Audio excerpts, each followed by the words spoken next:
Welcome back in. It's been a while since we've been live on the old YouTube. But the season starts in 2 weeks, and we normally do this show that we're about to do tonight. We normally do this in like July, but really busy with a bunch of different things going on, schedules and everything else. So we finally were able to get this fit in. Actually, I think this is good because I think we have a lot more information than we normally would whenever we do this show. But we had Derek Brown on from FantasyPros. Our annual, me telling Derek that he's an idiot, and then I was like, this should be called Idiot Con or something like that. Like, I don't yeah, because it's basically the whole crux. I didn't even ask you about this for everybody listening at home. I didn't even ask you about what we were going to talk about tonight because I already knew what it was. It's the yearly like just whipping of me. Yeah, I mean, and I'm usually always right. I mean, I think when we went back to of course, yeah. Kevin's always right. I never get them wrong. So, anyways, so we're going to be going through with your rankings and then my rankings and players that I think differ quite a bit on, and I feel like it makes for good content. We can talk about some different things about where people are on things, and of course. When we get to it, we're gonna have to talk about the bill hype that's going on right now. Yeah. But a lot of pushback on that right now too. But I'm more in line. We'll get to it though. So, but that is what is taking over Twitter right now. No, dude, it's all anybody's talking about. I'm like, bro, I've been talking about Bill since freaking May. Where y'all been? Come on. Well, at least you've been early. Everyone else is just they're trying to catch up hard, dude.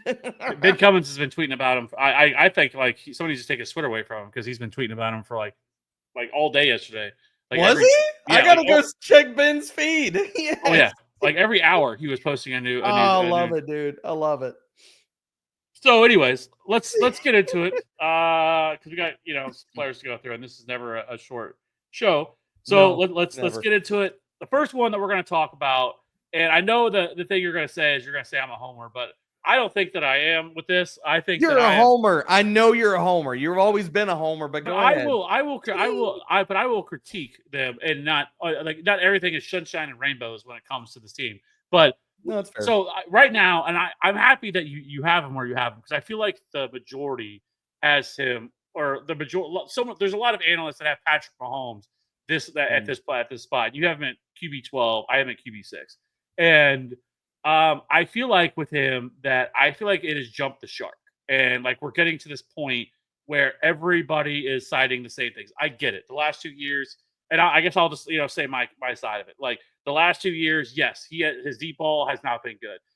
He's morphed into this like almost Alex Smith type quarterback where he is really comfortable with his with checkdowns, with short underneath, getting the ball out quickly.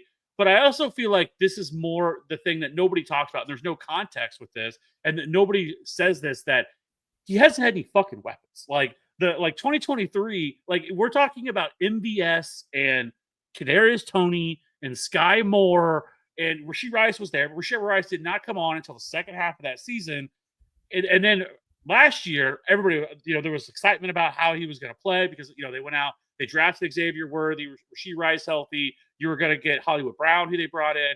Well, then everybody got hurt. Literally everybody got hurt last year. But we're not talking about that. And that's not included in the conversation with how they're playing and why he's playing the way he is.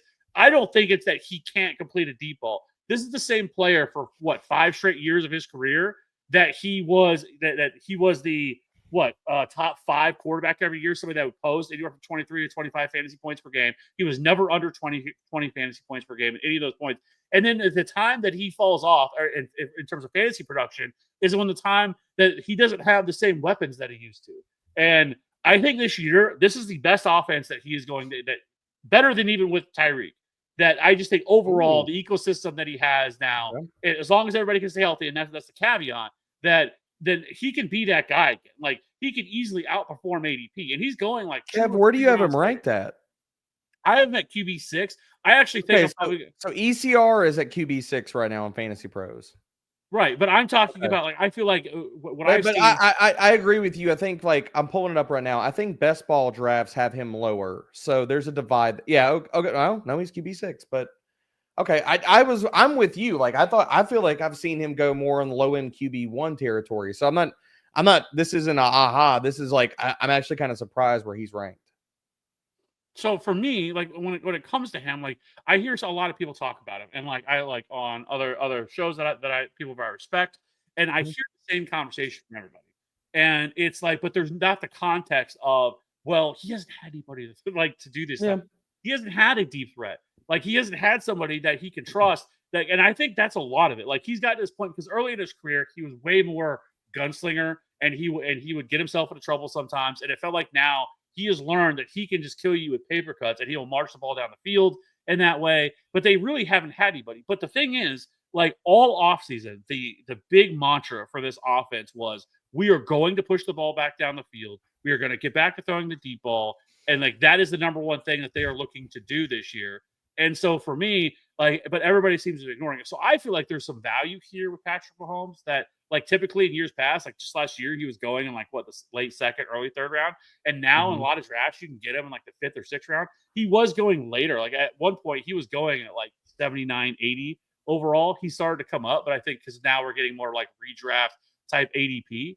But I guess for you, like, because like you have him at QB 12, and like Mhm. I feel like, yeah, I guess if things go the way they have, and they suffer a couple more injuries, you have the Rashee Rice, he's still going to get suspended at some point if that happens. Whatever goes on there, like I guess it could work out, but like it could also blow up in your face. Like it's like he could Yeah. easily outperform that ADP. So here's the thing. I wanted to have him in the low end QB1 territory, and there's just other guys that I like above him. Like, because over the last 2 years, like you're talking about, Kev, he's been QB 11 and QB 10. That's exactly where he's been. And so being at, like right now, I have him at QB 12. And so I think it's going to be a very similar season. Like what does scare me and gives me pause is that, like, what scares me about Mahomes is, okay, the volume is going to be there. They're going to, they have literally ranked third in passing attempts over the last 3 years. They're going to throw at a top 5 clip. Like, we know that shit's going to happen. And the thing about it is his rushing yard floor is extremely high. Like over the last 5 seasons, he's ranked 12th, 7th, 9th, 6th, and 10th in rushing yards amongst quarterbacks. So like both of those things, if I'm wrong on this, I'm going to be big freaking wrong. Like it'll kill me. Like no doubt. Like it's going to crush me. What I'll push back about like Mahomes, and I can't tell you that, okay, have the weapons been good over the last 2 years at various iterations? They have been great. But the thing that scares me about Mahomes is the things that he can control and the things that are like the stats that I look to for quarterback play, agnostic of guys getting open. But is he throwing an accurate ball? That's what scares me, because last year amongst 40 qualifying quarterbacks of Mahomes, he was 29th in highly accurate throw rate. He was 36th in hero throw rate. And if you look at the deep ball metrics, the things that completion percentage amongst that can be very, very hit or miss depending on your receivers and stuff like you're talking about. But over the last 2 years, he's been 5th lowest and 9th lowest in CPOE. But even if you want to throw that out and say, okay, well, fine, it's really close to completion percentage, maybe there's some variability there. He's also had the 8th highest and the 6th highest off target rate. So it's like, for me with Mahomes, I don't disagree that his weapons haven't been great. Travis Kelce, I don't think there's a bounce back coming back this year. I think you're probably going to see like a middle of the road of him looking like yesteryear's Jason Witten and maybe a little bit better. I don't think the full juice of Kelce's coming back this year. So I don't think that's going to help him. Hollywood is a nothing burger to me. Like, I don't think he could stay healthy. He can't get open. He didn't get open last year. And I don't know if, like, why would we feel better another year older? With everything with Worthy, I'm really low on Worthy too, because every metric, and this is the thing, it's like, I loved Worthy as a prospect. Every metric I look at with Worthy, I cannot make a statistical case for myself outside of him playing the Rashee Rice role until Rashee Rice comes back to like actually like Worthy, because he didn't separate. And that's going back to your point about him throwing the deep ball. Dude, who's getting open if he's throwing it this year? Like, Hollywood, I don't even know if he's healthy. Like, what the hell does he have at this point in his career? Rashee Rice, we know he's not working on the field. Travis Kelce not doing that either. So it's like we're putting everything on Worthy. But if you look last year amongst 112 wide receivers, Worthy on vertical breaking routes was 89th in separation. And hold up, give me 1 second. I want to say he was And out of those 112, he's 106th in route win rate on vertical breaking routes. So, like, even if we wanted to put this off on his weapons, I don't know where the weapons are better this year, even though, and I'm saying this, even though, dude, I freaking love Jalen Royals. Like, that was a smash pick. He should have never fallen that damn low in the draft. If there was a clear path for playing time right now with him, and maybe I need to bump him up in my ranks because I don't think Hollywood can stay healthy, like Jalen Royals would be like the trump card I would pull and say, look, like with him and Rashee Rice, maybe we got something cooking. But I don't have a lot of faith in Kelsey. I don't have a lot of faith in Worthy. And again, I've already like thrown shade at Hollywood. So it's like Mahomes, the metrics outside of his wide receivers scare the ever-loving shit out of me. The only thing that like if I'm wrong about this, his efficiency drops or his accuracy comes back, Worthy takes a step, or Jalen Royal steps up, or both of them do. Rashee Rice comes back. And that's what buries me because the rushing is there and the volume is there. I just don't know if Mahomes can be that dude in this point in his career, man. This is not me hating Mahomes. I'm trying to contextualize and understand the quarterback that he is right now. And if we took the name of Patrick Mahomes off of it, and it was just like, look at this test case of statistics over the last 2 years, I think if we took the name of Patrick Mahomes out of it, we would be much lower on him. Yeah, but I mean, it's hard to deny, though. I guess I would say that, it's not. He's still Patrick Mahomes. I agree, and that's how it could coffin nail me, dude. It could coffin nail me. Yeah, he's still like the best quarterback in the league, and like it's not even close. Like there's not a debate. Like I know we always get like this cute like every year like it's Joe Burrow or Josh Allen or I don't think it's dude. It's the clutch factor. Mahomes. What he's done, and I know this is not the fantasy football conversation, but like what he's done in his career, like there's nobody in the history of the league that has done what he's done. Oh, if he wins one more ring, it doesn't matter. Like he can coast for the rest of his career, and he's probably going to go down as the greatest ever. I mean, but like regardless of that, like that's not. I don't want to go through all that. Like, I know. No, we're not having an NFL ranking quarterback. Yeah. So like that's not my point. It's just with him. Like I feel like that I think that there's not enough being placed on the fact of like because the reason they do it is, and some of it too is because they've just gotten to this point that they're that good that like it sounds like, and people their defense is that good too, man. But they just coast through the regular season. Like they're just like, we don't really give a fuck. We know how to just win games, and we're not gonna show you everything. We're not gonna open everything up, and we're just gonna coast through the regular season, and that's what they've done. But regardless of that, I just think there's still a massive ceiling where if Patrick Mahomes finished the fantasy quarterback this year, wouldn't surprise me one bit. It could end up being like a really solid value at the end of the day, considering like he's going higher now than what he was. But I still think that like because I have quite a bit of him in best ball because like he has fallen like in best ball like he was going like 8th round, and so like it was too hard not to pass off on him. So no, I get it, and like I said, the rushing is there, and I think the passing volume we know are going to be there. So if he bounces back and it plays better, it's absolutely going to coffin nail me. Like he's going to be probably like top 5, top 6. So I understand like it's a scary bet for me to be making and stuff like that. It's hard for me to look at the statistical output and the things that I think matter and stuff. It's hard for me to look at all that and then be like, oh yeah, let me toss that out the window. You know what I mean? Like that's where I have the hard time and why I have him ranked where I have him ranked. Right.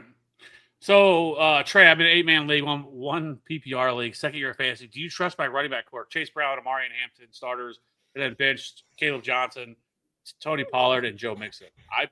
No problem with that.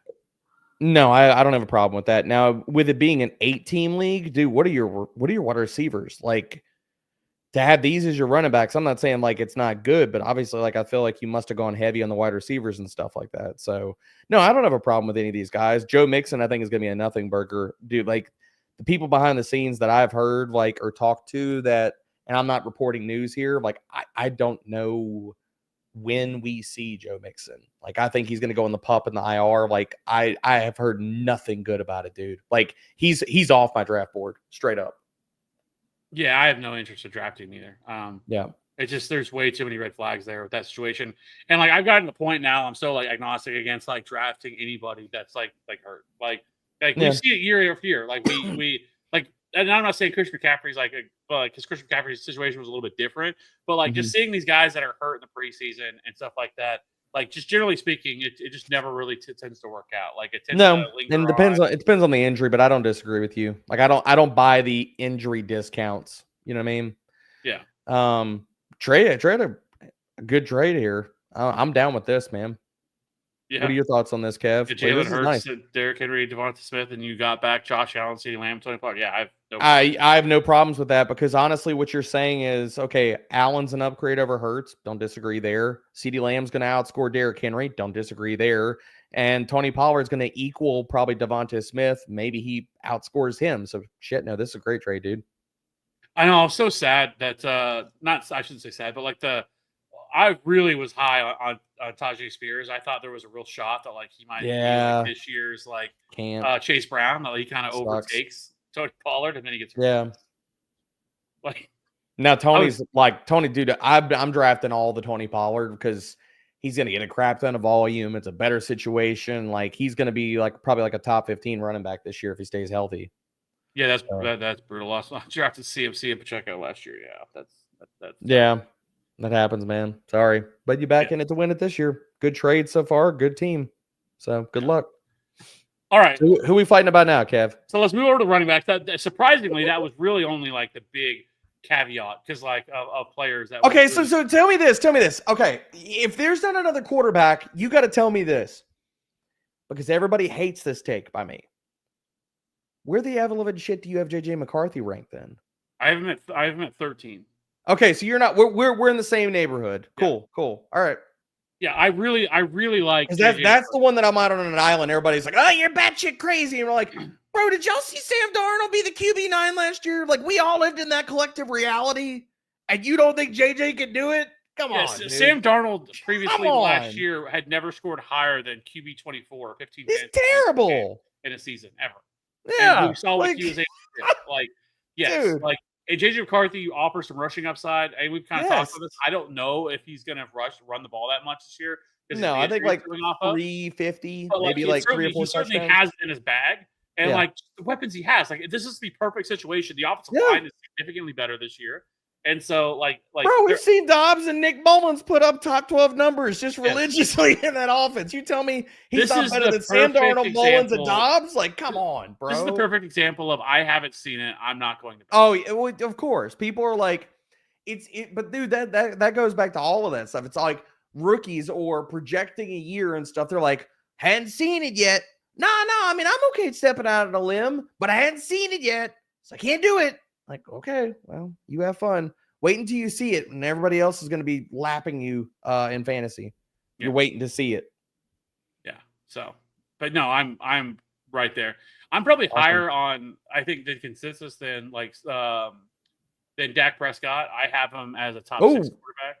Oh, I have my QB 7. Let's ride. 7. Sorry, okay. I have 7. Let's ride. I love it. I have Purdy at 8. Same. And then I'm lower on Baker Mayfield because I think there's a way more. Where do you have him at? I have him at 10. Okay, I have him at 11. Damn it, Kev, we are close this year. Yeah, I don't think people are factoring in people rely way too. So and this is other people rely way too much on what happened last year versus what.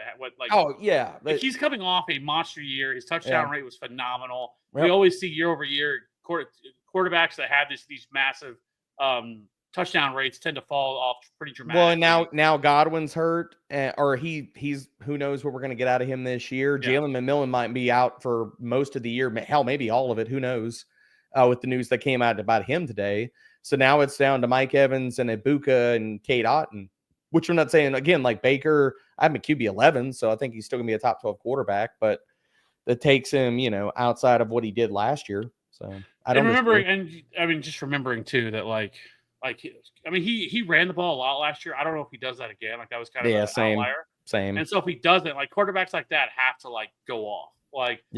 And you got to chuck for 35 plus, 30, 38, high 30s touchdowns.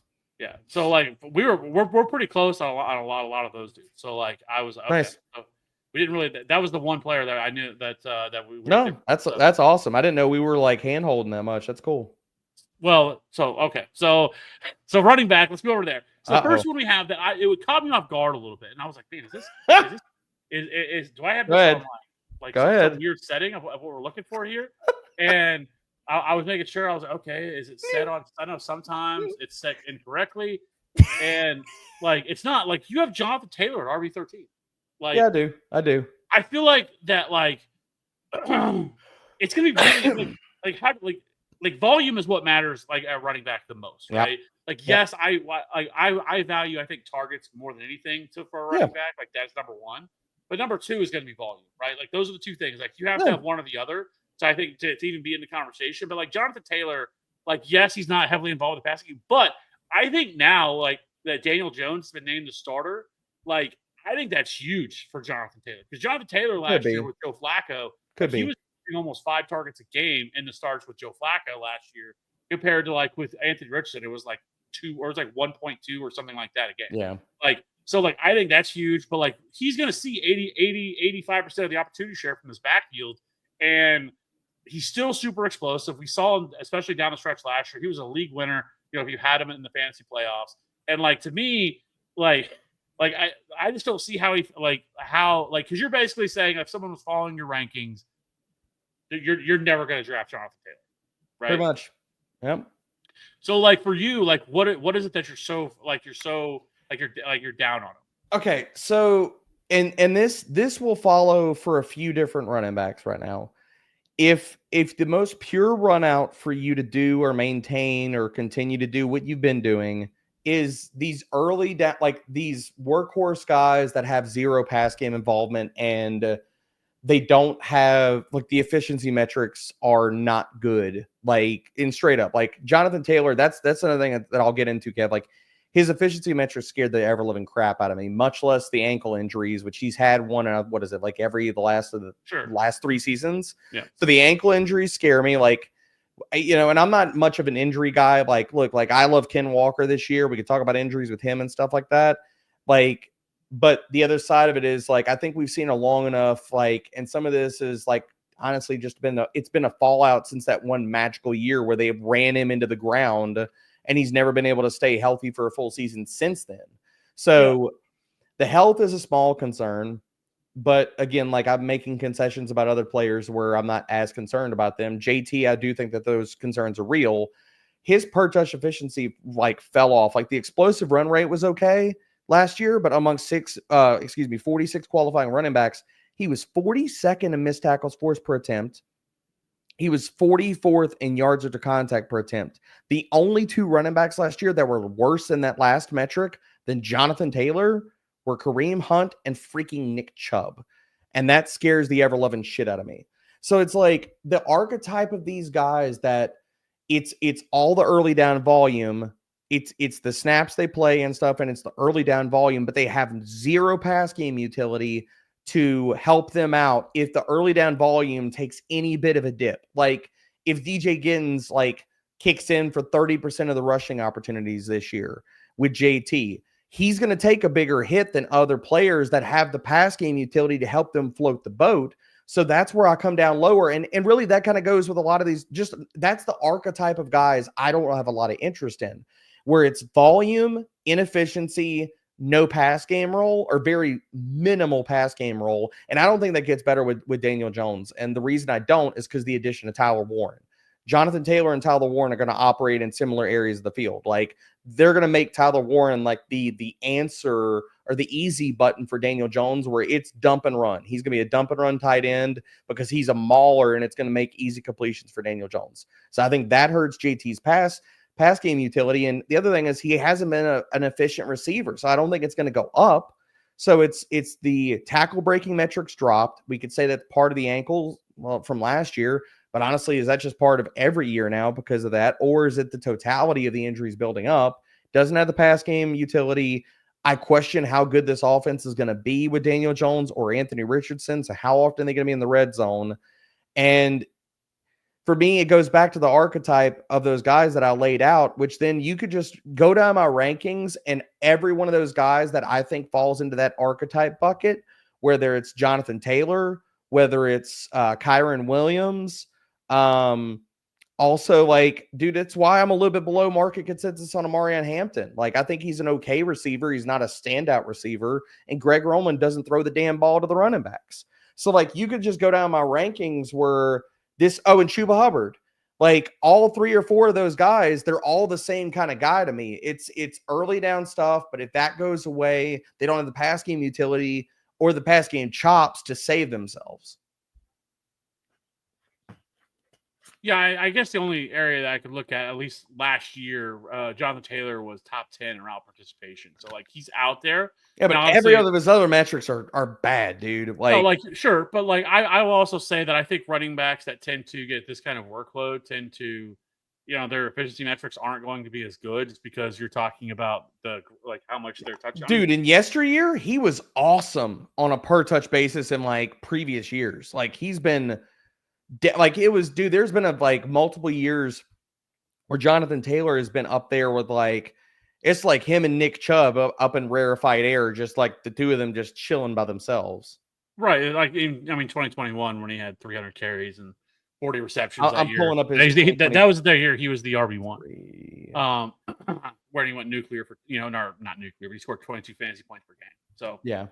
I just think that with him, that it's really hard to find running backs that get the type of volume that he's going to see. Like, I mean, he was number 1 last year, in total opportunities, and it's just he's number. I mean, he was top 5 and he was top 5 among all running back, or he's top 3 in red zone carries, top 6 and carries inside the 10-yard line. Like, he's just getting all of the work. Well, I mean, that's why I got him a borderline RB1, but I can't put him above. And again, this goes back to me just splitting hairs. Like, I can't put him above guys that all have pass game roles. And if they stay healthy, like they're going to catch a shit ton of passes and they might score as many touchdowns. Like, that's why I have Kenneth Walker above him, Chase Brown, and RJ Harvey and Devon Achane, because I'm like, all 3 of those guys 4 of those guys. I mean, Kev, do you disagree? Like, all 4 of those running backs, if they stay healthy, are going to catch 40, maybe 50 balls at minimum? At minimum. Possibly, but I think there's a world where Taylor sees more pass catching volume this year. See, and that's where we divide too. That's where we divide. I think that I don't think it's going to be huge. I think those short area targets are going to Josh Downs and Tyler Warren, and that's what kills Taylor's pass game stuff for me. Yeah. But then, if they didn't, let me ask you this then. But you have Devon Achane at 9, which I think is lower than normal. It's lower because I'm worried about Miami being a damn tire fire by week 7. Like, I'm worried Tyreek goes full AB. I'm worried this offensive line is dog shit. I'm worried that Mike McDaniel is fired by this time. So and it's just left and ruined. The offensive line being dog shit actually is a positive for Devon Achane, and I think it could be. It could be because that's what they did with him last year. They used all these design short dump off throws as an extension of the run game. And that's what he is so heavily involved in the passing game. But how many balls do you think he catches, Kev? I mean, he almost caught 90 last year. Like, what are you projecting? 100? I think he's got. I think he's come close to where he's at. So, because if you remember, I mean, and I'll give you my harebrained theory and how I'm looking at this offense real fast. When it comes to Achane, I was trying to pull up because I know. So in the games without Tua Tagovailoa, he averaged 7 fantasy points per game. Yeah. With Tua Tagovailoa, I mean, he was right there on par fantasy points per game with Saquon Barkley, putting up 22 fantasy points per game in those games without him. So the way I look at Devon Achane this year, I think he could be the number 1 running back in fantasy football this year. Like, I have him as my RB3, I think, or RB4. I see the case. I do. I see the case for him. I'm not saying I disagree with you. Like, I see the case. How I'm so the difference in me with Achane is I don't think his pass game role goes up any higher than what he did last year. Like, if anything, I think he's one of those guys where you could say, look, like, maybe there's some regression here. Like, dude, he scored 6 receiving touchdowns. Like, that shit's not replicable. He's not doing that again this year. Like, maybe he scores 3 or 4, but 6, I don't see that happening. He got 87 targets. Like, I don't know if he gets 100, but here's the other way of how I'm projecting this offense. Everybody looked at the Jonnu Smith leaving and they said, okay, he's the short area guy. Okay, all that volume is going to go to Achane. Kev, I might be freaking insane, but the way that I'm looking at this, I really wonder and think that Jalen Waddle could go back into that rookie season underneath role and he catches 100 balls this year. That's why I'm high on Waddle. That's why I have him above Tyreek. That's why I moved Achane down, because I'm worried about, like, one, Achane's a little bit dinged up. I'm not saying that pushed him down. What pushed him down a little bit is more of like, I'm more worried about this offense or this team being a tire fire, because like everybody I've talked to, and I've talked to a few people in the offseason, like the vibes out of Miami before even Tyreek started mouthing off and running his mouth again, like they were bad, dude. Like I think McDaniel's on a very short leash. Oh, I mean, I have no doubt that he's on a short leash, for sure. So, like, Mhm. and I agree with you on Waddle. Like, I really like Waddle this year. I think he bounced back in a really big I do way. too. I do. And Yeah. I mean, I think like we have to understand, like when it comes to like when like vacated targets happen, like the 111 targets is vacated from Johnny Smith. Of course, not all. I mean, very little. You're not going to see this huge bump. I let me put it that way from Devon Achane just because Johnny Smith's gone.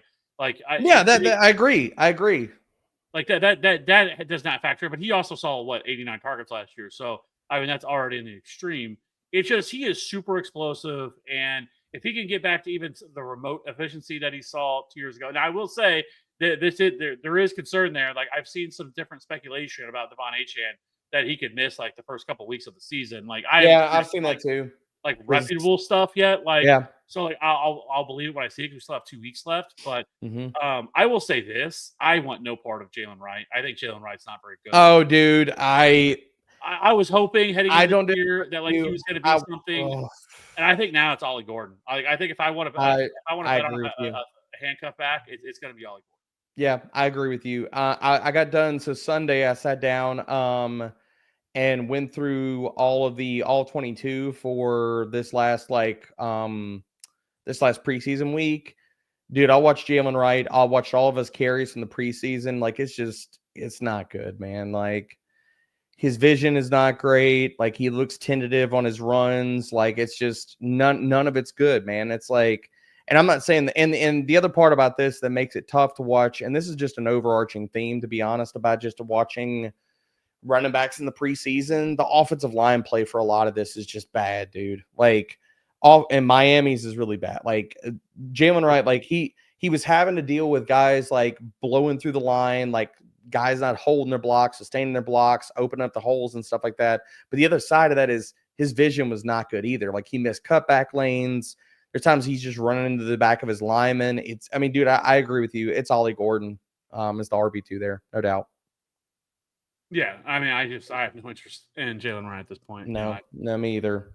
So let's talk about the RJ Harvey stuff. Right? Okay. Like so, like because like Yep. I would be willing to bet you probably have him ranked the highest of anybody on Oh, I'm sure, probably. I'll RB pull it up 12, right now, right? but I'm almost positive. And Yep. I have him at RB 21, which I feel like is a fair ranking for him. Like Yeah. it's like here's my concern, and with him, at least this year, is that I don't think J.K. Dobbins is going anywhere.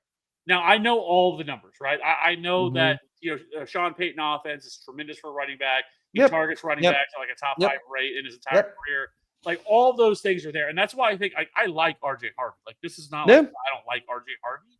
It's Yeah. just ranking him right out the gate at 12. I Yeah. feel like I is a know. little aggressive because I Oh, it is. 100% think that I mean J.K. Dobbins is not going anywhere, and what would worry me is J.K. Dobbins getting, especially like the goal line, the short yardage stuff right out the gate. Does he operate more as the third down back because they're gonna pass protection is still huge for these dudes, like especially rookies, and all rookies tend to struggle with pass protection.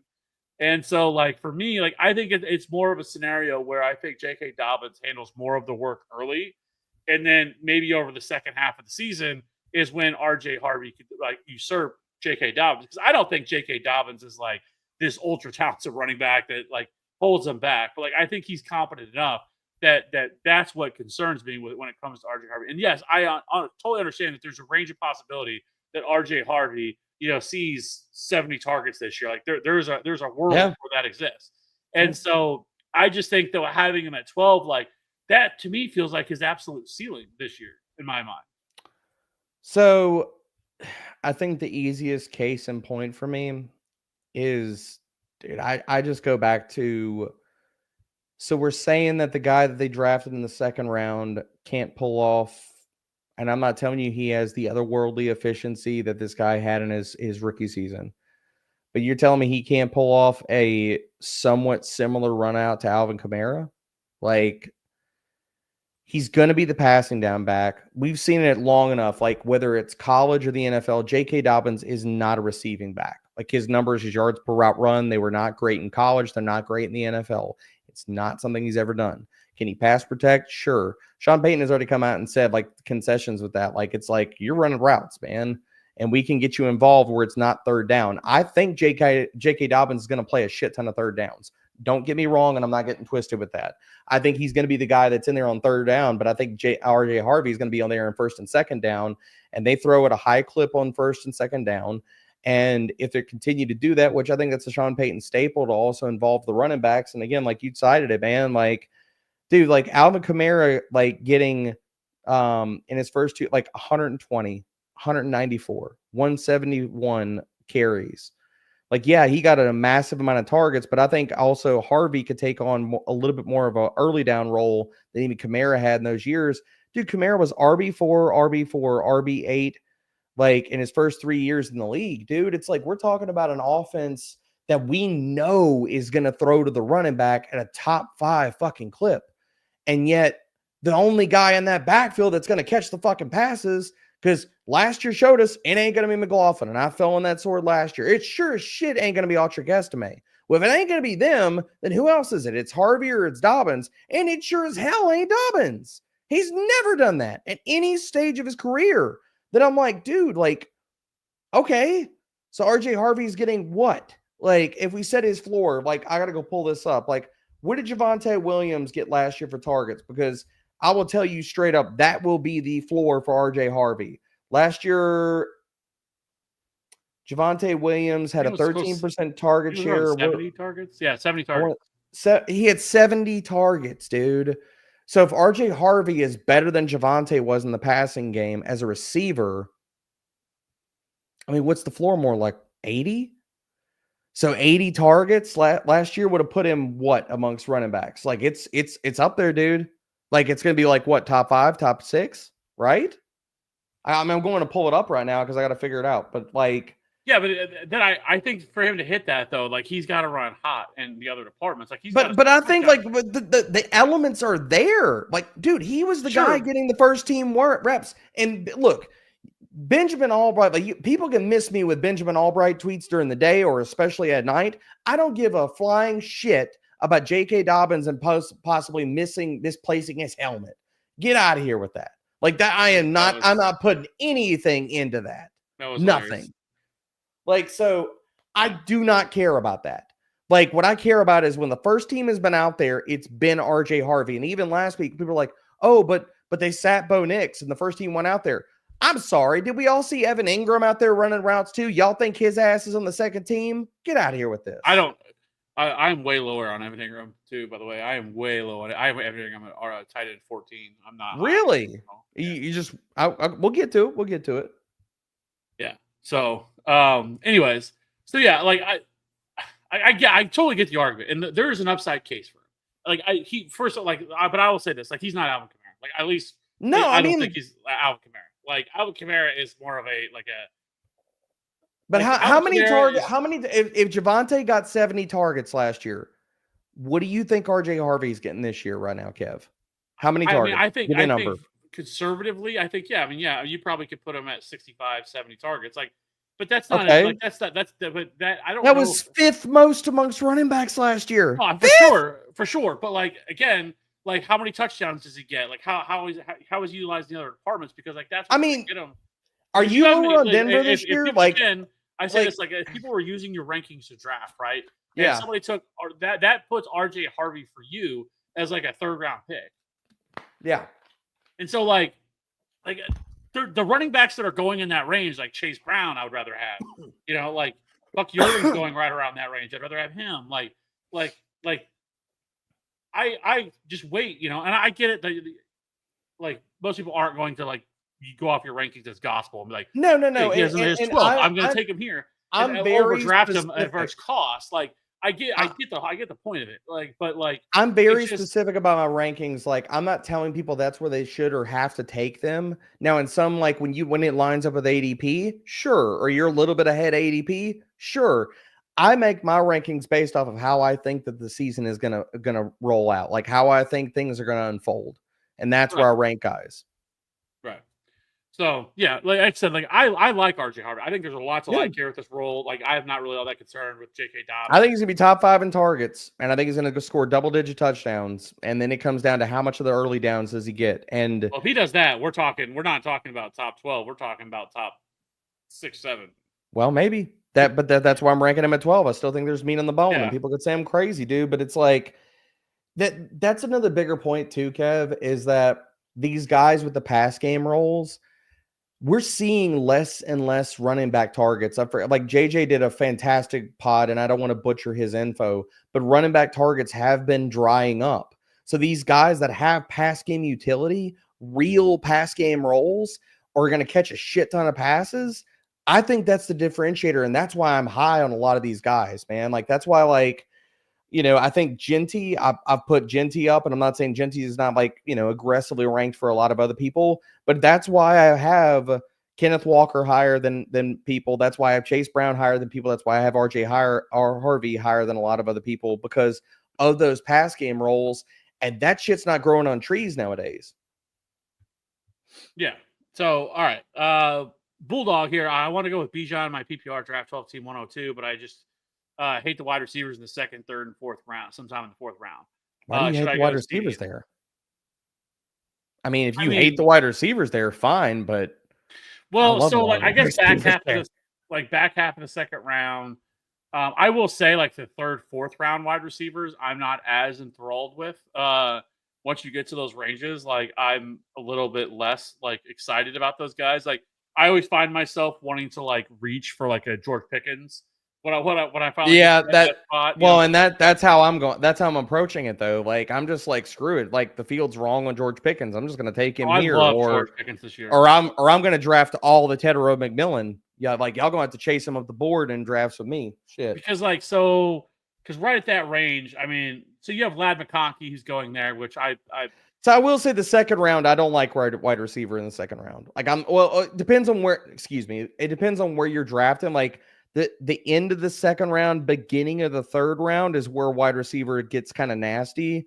But dude, like the beginning of the second round and the end of the third, like the beginning of the fourth, like dude, Mike Evans is being disrespected by people. That shit's crazy, dude.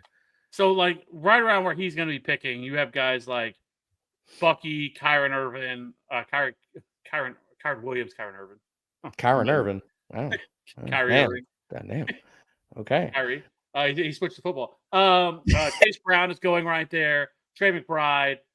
T. Higgins. I don't mind T. Higgins, but Tyreek, there's a lot of stuff there. But a lot of like yeah, and so once you get past that, and then once you get past, down to the, that late third, early fourth round, you're looking at, again, you're looking at Joe Burrows going there, Breece Hall, Jalen Hurts, Alvin Kamara, Garrett Wilson, which I think that's a little bit undervalued, wide receiver 15. Devontae Adams, then Mike Evans goes there. Dude, Devontae Adams and Mike Evans. There's a lot of range here where I'm just like, yeah. I think in a 12-team league, like I have no problem because like the running backs that are coming back around that second, third round, like you could get like Bucky Irving and Chase Brown right there. Like it's within the range of possibility that you could get both of those dudes. You could just take one of them if you want. Like I'm much bigger in like a hero RB approach. So like going with like I want to pay up for a lead tight end, dude. That's Bucky one of my Chase favorites. Brown, and then you can get Trey McBride right there on the on the turn. McBride and Kittle, freaking love them this year. Yeah, and so like I I would probably lean more towards assuming this is full PPR. I don't know. It's full PPR. I would probably lean CeeDee Lamb, but like fine with it, sure. Like CeeDee Lamb or Justin Jefferson, because like there's a scenario here where we get just an elite run out Justin Jefferson with I don't, Kev. Damn it! I've said the same thing. We've got Justin Jefferson season with 1,800 yards. We got a Justin Jefferson season with he's never scored more than 10 touchdowns in any damn season, Kev. What if he puts together an 1,800-yard season and he goes for 15 touchdowns this year? Like, yeah, I mean, you have the I'm Jordan with Addisons you going on to that. suspend the I'm first with 3 you. games. All their like Jalen Naylor is Jalen Naylor's had a terrible camp. yeah, From and so like, you everything have I've nobody heard. else right now. Hawkinson's still there, and Yeah. so like I'm like this dude could see just a massive target share, and like Yeah. I love CeeDee Lamb, but we have to remember that like we mentioned, George Pickens is now there. George Pickens is going to be, He's gonna be is good, going to take dude. away, is going to Could take be away really good. opportunity. And so like that's one of the reasons we love CeeDee Lamb the last couple of years so much was because of there was nobody else there, and so like I kind of feel like Justin Jefferson has flown under the radar. Now I know I don't he's dealt with a disagree. little bit he's dealt with a little bit of an injury, but but now from when I saw that he's back at practice, like he's fine, he's gonna be ready to go for week 1, which I always Yeah, expected. they're the same. They were playing it safe with him Yeah, because they and so could, like and they I knew think they like this should. could be like nuclear, like Dude, Justin I'm with Jefferson. you. He did that shit last year with freaking Sam Darnold, dude. Sam freaking Darnold. So yeah, yeah, I don't disagree with you. I don't disagree at all. So yeah, but like I would probably lean wide receiver in that Yeah, I'm spot. fine with it. I don't mind taking Bijan. I really don't. Like if No, same. like then if I took I just Bijan, love so many of the running backs this year. That's where it's a hard case for me to go Bijan over Chase. But like, well, it sounds like Chase is obviously. I think Chase is, I'm guessing, going 101. But like, but again, this all comes down to, I think, what do you think about the running back and the wide receiver landscape, and how are you looking at both of those things? Whereas, like, I'm not worried about those middle rounds as much because I'm just gonna like aggressively draft guys that I believe in. Like when everybody's like, "Oh, what about Chris Godwin and what about McMillan and Igbuka and stuff?" and I'm like, "Bro, y'all all missing the damn boat. What about Mike Evans? Mike Evans might be a top 5 wide receiver with all these other dudes hurt around him this year." Like, without Chris Godwin last year, he was wide receiver 5 down the back end of and that was with Jalen McMillan balling the hell out, dude. Like, that's been one of the craziest things that I think you're talking about stuff flying under the radar. Why everybody is so obsessed with what the wide receiver 2 and 3 roles in Tampa is going to be this year when they should be saying, I know who the hell the wide receiver 1 is. And if other guys are hurt, Mike Evans is going to dominate. Like that's been some of the craziest shit all off season for me, Kev. I mean, Kate Ott's still there. Okay, so yes, Kev. Devin Culp, baby, got to respect the Culp. but I mean, I feel like Mike Evans is like just underrated every year. Like I feel like he is like it's just people don't want to. I don't even know what it is. It's like they're like, oh, he's hurt. He's played at least 14 games in each of the last like 5 years. I think he's going to bump it to 15. It's 3 of the last 4. He's getting older, so there's a lot of ages out there. But he was top 5 in every single per route metric that I can freaking find, Kev. Yards per route run, separation, route win rate. But people are like, I hate Mike Evans. All right. Mike Evans will do what he does. Go ahead. I guess going back to like the original part of this, like with Bijan, like I will say this, like when it comes to there's a much like if you are picking at the 102, like I feel like in the first round, like we're trying to find like that league winning, that legendary upside type player, right? That Christian McCaffrey from a couple of years ago. Bijan could go full freaking Todd. Yes, and like he is one of those dudes that fits the mold that could do that. Because he's heavily involved in the passing game. He's going to be involved in all phases of this offense. The offensive line is still one of the best in the league. That's top 10 unit. Like so, like there's a run out here scenario, especially because how bad Kirk Cousins was. Because I mean, if you remember, like Bijan Robinson to start the year last year was not very. Good. People were like, "Oh, he's about to be a bust again." Yeah, and everybody was loving it. Yes, but then everybody was acting foolish, and then Bijan had to show him. Yeah, but he was one of 2 backs that scored 10 plus fantasy or 20 plus fantasy points in all of his games or most of his games last year. I mean, he finished as a top 12 running back in like 60% of his games. Only Jahmyr Gibbs was better than that. Like, there's that scenario there. And yeah, from week 6 through 18, he was the RB2, averaging 23 fantasy points per game. And so, like, he easily could finish. He could easily be a player who scores 25 fantasy points per game, and that's typically what we're looking for when it comes to that. And so, like, it's tough passing up on a Bijan Robinson because of that, right? And like because of what because like that upside that he possesses, the wide receiver position is still really deep. So like it's tough to pass on. Like because for me, it would be a decision between Bijan and Justin Jefferson. I think I would be going back. would be my. And that's what it comes down to. Like, what do you? What are your thoughts on like those wide receiver 2s and 3s? Where I'm super high on a lot of those guys. Assuming that, and this isn't even a Stafford take, but just assuming that the Rams get decent quarterback play, whether it's Jimmy G or freaking Stetson Bennett, whoever the hell is, because I don't think Stafford can stay healthy the entire year. Devontae's still going to freaking eat, dude. Aaron Rodgers was not good last year, and it didn't slow Devontae down one freaking bit. So, like, it's like, what do you think about like those second and third tier running backs and wide receivers? How do you view those fields? And I think the answer to that question should be impacting what you're doing at 102. If you like the second and third tier running backs more, then you like the second and third tier, and then we'll expand this like tiers 2 through 4, basically, of like running backs and wide receivers. Your thoughts on those 2 or those 3 tiers for each of those positions is going to affect on what do you think you need to do at 102. If you feel a lot more comfortable about running back, go wide receiver. If you feel a lot more comfortable about wide receiver, go running back. Yeah, I will say typically from what I've seen, I feel like that running back dries up a lot faster. But I will say that I think at the same side of that, I think there is an incredible run of just like really solid like handcuff backs this year.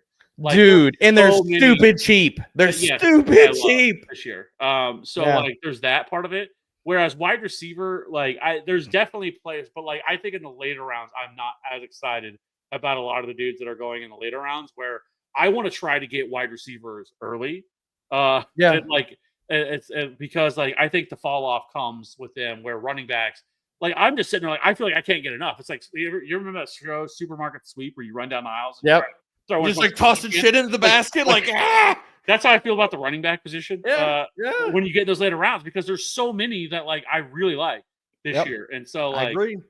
Like I don't know, like so like I don't mind either way. So like for me though, I will say this: if I take Bijan 102, I'm not taking another running back probably until like the 5th round. Like I don't think you need to mitigate that risk. Don't like. I'm surprised we're actually not seeing more running backs go early this year because of how last year went. Because we typically I think people are looking at it to regress, and I don't disagree with that. Like there's gonna be more injuries and stuff like that. Oh, yeet! What's up?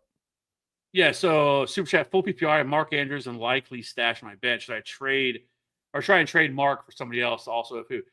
I wouldn't. Hell no. You keep Andrews. I have no idea why his ADP is where. Bro, it's the dumbest thing ever. I have him at tight end 5. I've had him as a top 5 tight end the entire offseason. Yeah, he's going tight end 770. I don't understand what people are doing with Andrews. He's the best value on the freaking board. I thought this was going to change. Not even close. Nope. But like it hasn't happened. Disrespecting that man. And like people don't understand that like for the first and I talked about this last year with him, but like he had the tightrope surgery. We see it all the time with these dudes that come back that first year after having it. Well, Tony Pollard was the same way.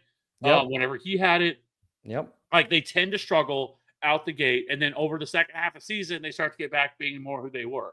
That's what I fully expected that was going to happen, and that's what we saw over the second half of the season. He started to take off, get back being more like Mark Andrews, and like everybody's just held it against him. And now he's like I said, he's going at tight end 75th overall. Like he is an incredible value. It's insane, dude. And just to throw this out to further expand on the sheet. So weeks 1 through 9, Andrews was the tight end 16. He only drew an 11.3% target share, 1.7 yards per route run. He was averaging 32.1 receiving yards per game, and he only had a first read share of about 14%. Dude, after week 9, he was the tight end 5 in fantasy points per game. He drew an 18% target share. His yards per route run went from 1.7 to 2.3. His receiving yards per game went from 32 to 48. And his first read share in the Baltimore Ravens offense went from 13.9 to 18.9%.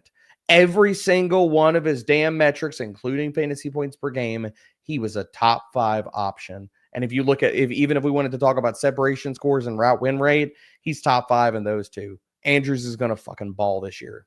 The one question I have for you too is like, is this a one tight end league or is it like a super pre or a I feel like we're missing some details. Like, because if it's not, if it's just like a single tight end league that you can only start one, it's like your typical PPR scoring. then I would just drop Likely. Like then I Yeah, would drop Likely. Like I'm not worried about Likely, and I'm not holding. If this is dynasty, fine, keep him. But if this is yeah, redraft, shit, no, drop Likely like a bad habit. yeah. That's the kind of the way that I look at it too. Like I would hold Mark Andrews. Like I love Mark Andrews. Yeah, dude, Like, he's gonna crush. I was like I said, I was fully expecting his People ADP are out to over rise. their Likely skis, man.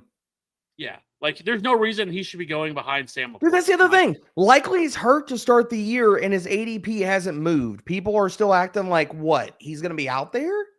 Like, come on. I will say, past him, then I'm just waiting and getting Tyler Warren or Tucker Kraft. Like, I'm taking Tucker Kraft. My tight end strategy now. I mean, we're just kind of like riffing, but like my tight end strategy is so damn consolidated. It is I'm paying up for an elite tight end, so give me one of the top 3 guys, usually like McBride or Kittle, just based off their ADP, or I'm drafting Evan Ingram, or I'm drafting Mark Andrews, or I'm drafting Tucker Kraft. That's it. Yeah, that's my tight end pool. That's it. All right, yeah. So actually, speaking of, we got off track. We can skip over Kyren Williams. I don't think because I think you pretty much explained why you probably have. It's the archetype of back. That's why I'm not into him. The one I want to talk about, and not necessarily so much of you either, because like I feel like this has been like for a lot of this offseason, it's been you're either team Tyrone Tracy or your team Cam Scadaboo, and like you draw a line and you figure out where the fuck you're at, and you go to war. All right, with this. And so, like the thing for me when it comes to Tyrone Tracy is Tyrone Tracy was good last year. Like he was actually good. Like he earned the spot. He stole the spot from Devin Singletary. I get it as a pass catcher. He wasn't as good as I think we thought he was going to be. But at the same time, everything else that he was excellent. Like he was really good on a really bad team, a terrible offense. And it's like, oh, we don't care about that. New toy. Cam Scadaboo, new toy. Like, push this other guy out of the way. New toy. Like, we do this with all of these running backs. It gets like draining after a while. But like, I'm like Tyrone Tracy was really good last year. Like, I would say he was well better than anybody thought that he was going to be, in his ability to do what he did. And like I said, he stole that job. And you know, like if you look at over time when it comes to Brian Daboll, like he has typically been a one running back guy. Like he's not really going to have a city. Yep. And so that being said, Tyrone Tracy has done nothing to lose this job. Like he's all the reports from camp is that he looks really good, but like Cam Scadaboo catches one pass in camp, which is like against nobody, and like everybody loses their mind. They're like, oh, here we go. Like I don't know. Anyways, so when it comes to Tyrone Tracy, though, like I feel like he's been completely disrespected, but like it's fine because his ADP has been so depressed that it makes it to where you're drafting an RB1 in like the 8th or 9th round, not like a top 12 running back, but I mean the team's RB1. Team RB1. I just want to point that out so people hear that. But like I feel like it's laughable to me. Cam Scadaboo has missed most of camp at this point, and I know there was the report out there that like there was disparaging like how much he actually ran with the ones. It sounds like it wasn't very much. It was a little bit of opportunity, which I don't really care that much about. I've a lot from teams, but other than that, like I think Tyrone Tracy could be an absolute steal this year. I don't think he's going to be like a top 10 running back or anything like that, but I think he could be like Tony Pollard, where he is like RB18, RB19, really solid flex option for people. But I just think we've gotten so over our skis when it comes to rookie running backs at times that it's gotten insane. Like every year, it's like every running back's taking the guy's job. Like who's the next Bucky Irving? When like I've heard like Taj Brooks is the next Bucky Irving, which is insane to me. Good Lord. When Taj Brooks was a 6th round pick and Bucky Irving was a 4th round pick, like there's a big difference in those scenarios of what we're talking about here when it comes to this stuff. And like I've just seen it over and over again. And so like it's gotten a little out of control. But like I'm guessing you like Scadaboo because of his pass catching upside. I'm guessing that's some of it. That when it comes to this, and I get it, it's Tyrone Tracy. Like Tyrone Tracy, like isn't like some elite player or anything like that. But like I was really impressed for a player who was a converted wide receiver to a running back that was trying to figure out his role. Like I think his vision is really good. I think he has tons of very explosive running back. Yes, he had some trouble with fumbling issues last year, but if he can get that corrected, like I don't see a scenario where like I don't think that's what's going to happen. And like so, like, I just don't think Tracy has gotten enough credit for how good he was last year on a really bad team and for what he was able to do last year. And it's like everyone's like, we're just going to push this dude aside because they drafted a rookie.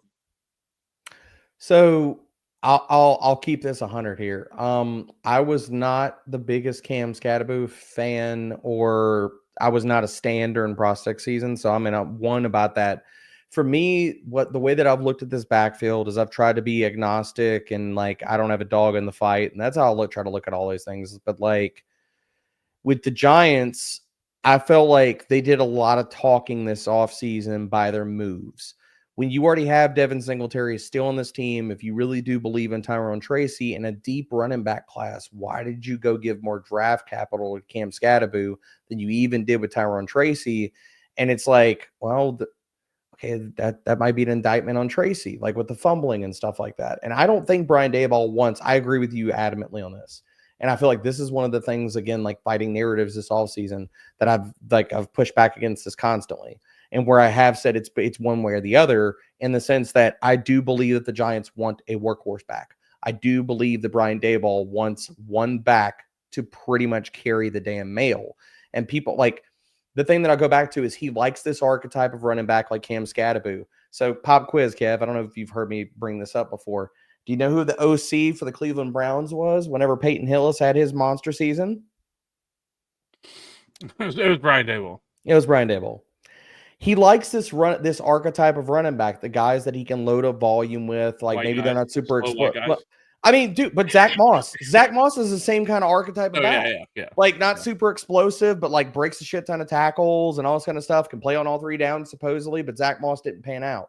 But like he's garnered this type of like running back an archetype of guy before.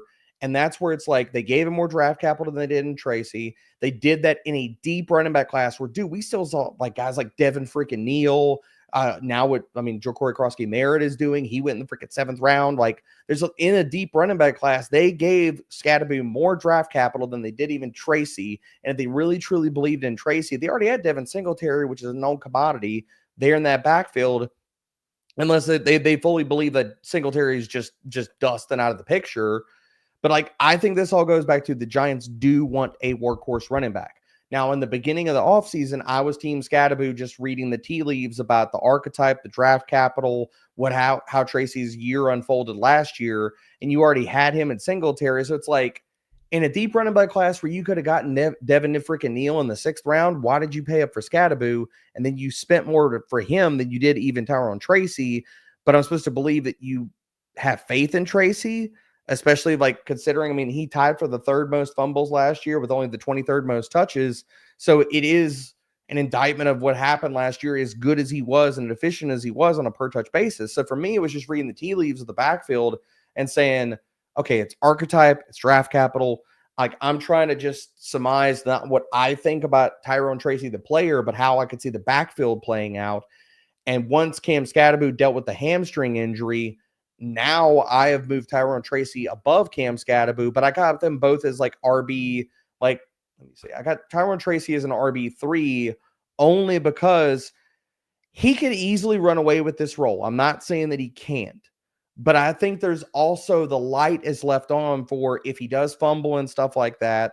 If this is a problem, especially early in the season, and Cam Scatterbo gets up to speed by midseason, could we see a situation again like what we saw last year, where except in this iteration of the offense, Tyrone Tracy is the Devin Singletary. He loses the job, and Cam Scatterbo is the guy that's carrying the mail for, throughout the rest of the season. And just to go back to, I do believe that the Giants want one workhorse running back. 7 games last year, an RB played 70% or more of the snaps. Devin Singletary and Tyrone Tracy are both in this sample size. In 12 games, an RB played 65% or more of the snaps. So Daboll, plus if you look further back in his history with all the guys I've talked about, Devin Singletary, they tried to push Zach Moss, but he wasn't good enough into that role. Peyton Hillis and a bunch of other guys in that whole spiel. Daboll wants a workhorse running back. So I do lean more to Tracy, but I just don't know, considering everything, and if the fumbles start to be an issue again, I don't know if he holds on to the role the entirety of the year. Sure. If he tends to struggle again, because there was a point last year where he was fumbling a lot, and then he ended up, they sat him for a game. Or not, he didn't start. He didn't start, and then he came in, and and then he kind of took the job back. But So like sure, like I agree with that, but like there's also the scenario where There's a scenario where he takes the job and he runs with it and he keeps the job. he Yeah, also there has is. learned and There had an is. off season to like really work on these things because he is also like I said a converted wide receiver and and like this is stuff that he's has to learn and that he did and figured this out and now all of a sudden that he continues to play well and we don't see Scadaboo this year and as much as people think so that was kind of my thing when it comes to when the Tyrone Trace thing. Like, I just haven't been able to figure it out, and it's like the you've already mentioned them a couple times, but the Bill the Ja'Cory Krosky Merritt stuff like it has gotten like so insane. Like I am ready to see what his ADP is going to be in like a week when everybody catches up with what his ADP is going to be because it feels like his ADP is going to skyrocket to like the 60s or something like that. Like I don't think it'll get that high unless they do trade Brian Robinson like here in the next couple of weeks or whatever, or the next week or so before drafts get going, then it's possible. But and it's not really a pushback because like right now, like if he stays where he's at or if he's like a double digit round pick, then fine. Like no problems with taking a shot on something like that all day. Because like I think we should be hunting the ceiling. But at the same time, I don't see the same excitement that some like with him. Like I look at a lot of his stuff and I'm like, okay, it's like athletic mint stuff is like okay, cool.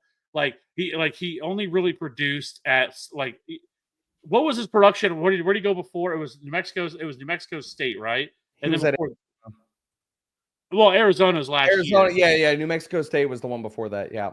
I'm pretty And sure. so like, but I'm like, but he's also a 7th round pick, which I get. Like we've seen like Isaiah Pacheco, Dude, someone like that is breaking out, but like it is few and far between when it comes to this. But but I also understand that there was some issues with him that off the field or not off field, but stuff that happened with him that so like do you know the whole story about what happened? At least what I've been able to surmise about why he got screwed out of his 2024 season. not 100%. So the short and skinny on that, the cliff notes is basically the NCAA said that he violated his eligibility. It's because of, and this sounds like the stupidest, most cockamamie bullshit ever. They basically reviewed his case and they reviewed his eligibility and it had something to do with another player playing with his jersey number at the previous program, but they counted that eligibility towards him or something along those lines where it was a number or jersey issue and shit. And they held him out after he played one game because the college or Arizona didn't want to be, have their butts in a sling if anything happened. So this kid got screwed out of his eligibility in 2024. And I loved him as a prospect in the sense of like, if you go back to his 2023 metrics, and I know it was New Mexico, he was still amongst all FBS running backs with at least 100 carries. He was 19th in yards after contact per attempt, and he was 12th in elusive rating. Now, he never caught a ton of passes in college, but even in 2023, he only had 8 freaking targets. But outside of the eligibility issue, he tested pretty well. Like his lateral agility metrics, but this is also something that shows up in his film. Like he's not like a jitterbug type of runner. He's one cut, get downhill. His vert was really good. His jumps were really good. And he ran in the 4.4s. Like I liked him a lot whenever, like I'm going back to my rookie. Did you have any concern though with when he was at Alabama State that he did absolutely nothing? Like at Alabama State. I mean, I think like guys, sometimes they just have one. I mean, we can say the same thing like, in 2022, but his 4 years with him, he rushed for 1,000 yards and 13 touchdowns in 4 seasons. Mm-hmm. I mean, dude, I think that when it comes to collegiate, like guys' journeys and stuff like that, I think a lot of like stuff gets lost in the sauce. Like some kids just don't get recruited. Sometimes like when they go to like you would think that he would have like done something.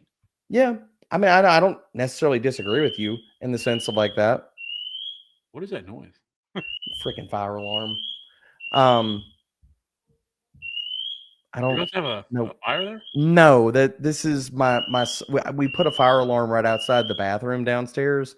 My son gets out of the freaking shower and he runs it for like 30 minutes. And this is what happens. Like I was just yelling him. That's why I was muted. Like if anybody's seen this on YouTube, I'm yelling over to the side to tell him to come. You gonna turn it off? I was wondering what that was. I was like, what is going on here? This is what happens. Yeah. Close the bathroom Where's the door, dude? I can't. Press the button. I'm shorter. Hold on 1 second, Kev. I might have to go press the button. Dude, you're killing me. You are killing me. I am shorter than you. I wonder if I can mute his mic. I can. We're gonna mute that mic. No one's got time to hear all that.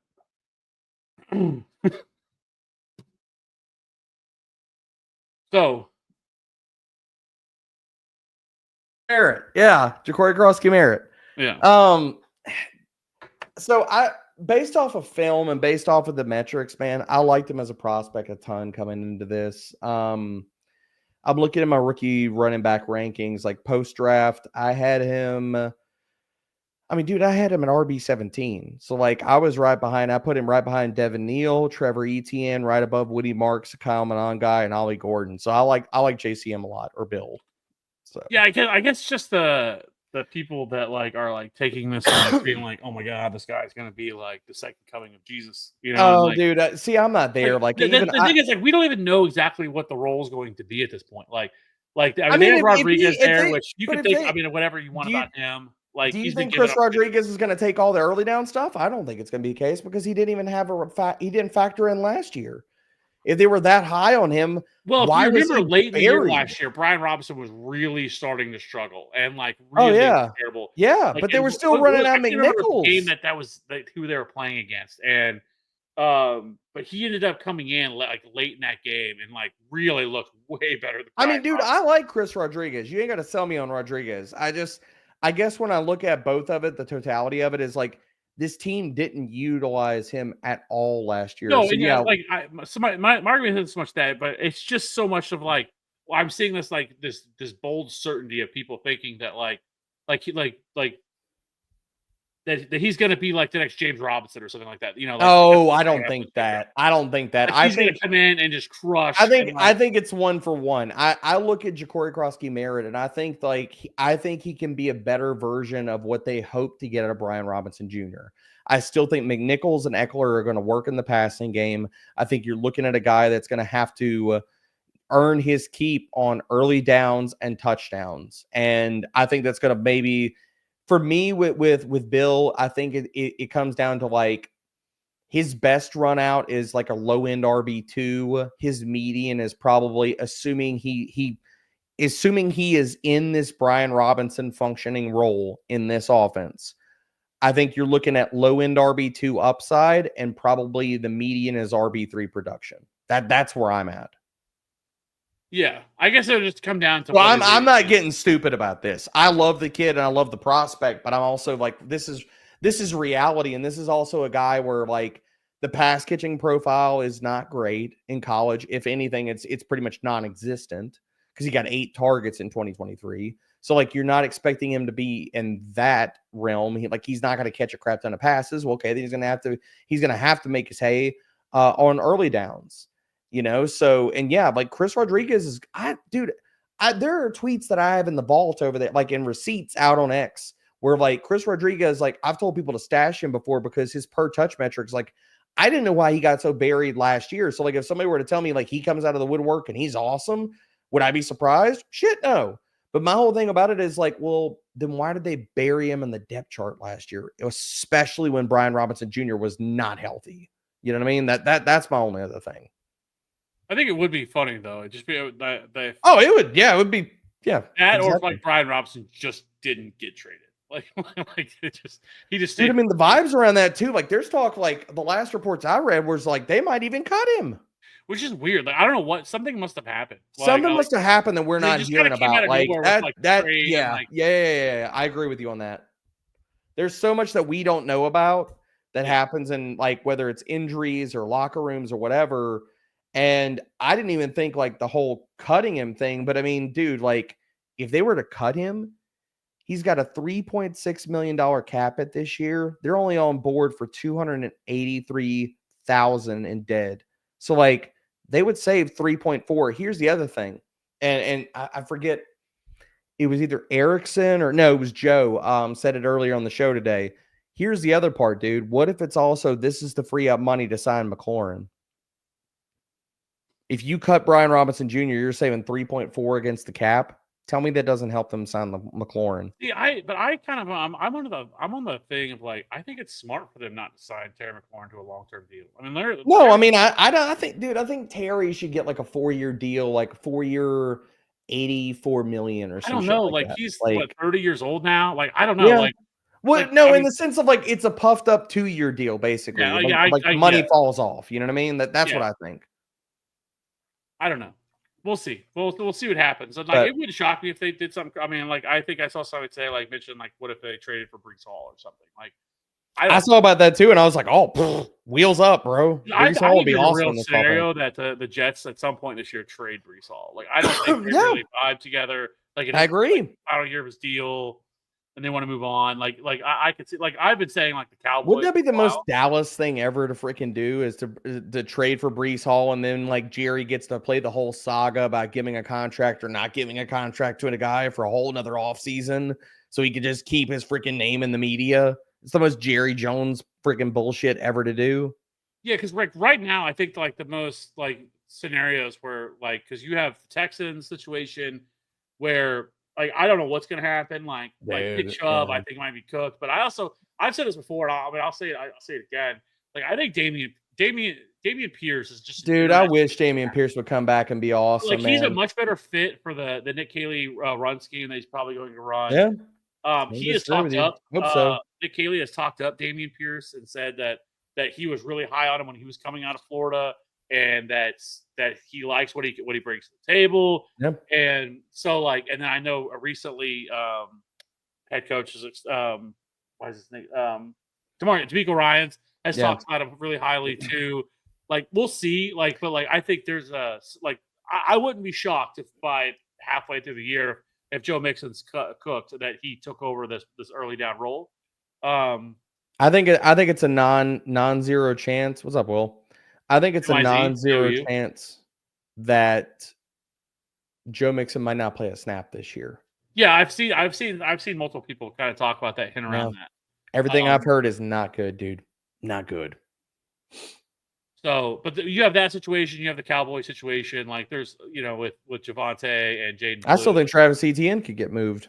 That wouldn't shock me at all. I think that's why they've been trying to push him out there with the first team and stuff. I think the fact that I think the fact that Tank was the first person out the gate was very telling in week 2. I think there's a better chance they would move Tank Bigsby than they would move before moving Travis Etienne. I just think Maybe Travis Etienne offers something a little bit different than what Tank Bigsby does. And like Tank's got another year under contract after this year, though, doesn't he? Or am I wrong? Oh yeah, he probably does. I think he does. I think this is his 3rd year. So whereas like ETN, you got to pay him after this year. So if you move in one of those guys, you can keep Tank on a cheap and then run the committee with him and Tootin next year too. Or he's your starting tailback for the next 2 years. Where we all know Jacksonville's not paying. They're not paying Travis Etienne. So if you're getting rid of somebody. And yeah, he's under contract. Yeah, for 25 and 26. So they got 2 years. They got him this year and next year. So yeah. Well, I mean, we're an hour 20 into this, and we haven't even talked about wide receivers yet. But all over the place. But about a shit ton of those stuff. Yeah. So like, the only ones that like, and for me, like, I don't even think there's like a discussion to be had because like I love these players, but I just don't have the wheelbarrow that you're carrying around to have.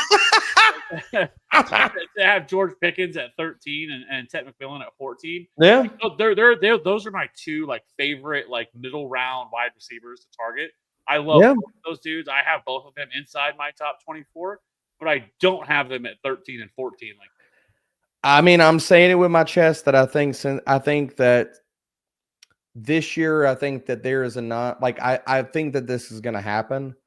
I think that Dak Prescott, CeeDee Lamb, and George Pickens are going to be this year's version of Joe Burrow, Chase, and T. Higgins. That's what I think.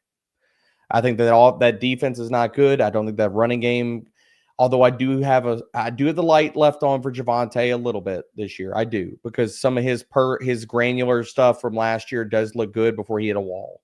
So I think that I have the light left on for him, but I don't think that like this Dallas offense, I think we know what the hell they're going to do, and they're going to throw the ever-loving shit out of the ball. So if you're telling me their defense with all the Micah Parsons drama might not be great, much less they've got a lot of other questions in that secondary and on that defense just in general, like, I think Dallas is going to cook this year on offense. So, like, I'm saying it with my chest. I think that's what's going to happen with Dallas and Tet, man. Like, I think Tet's going to be this year's Malik Neighbors, and I'm saying it with my rank.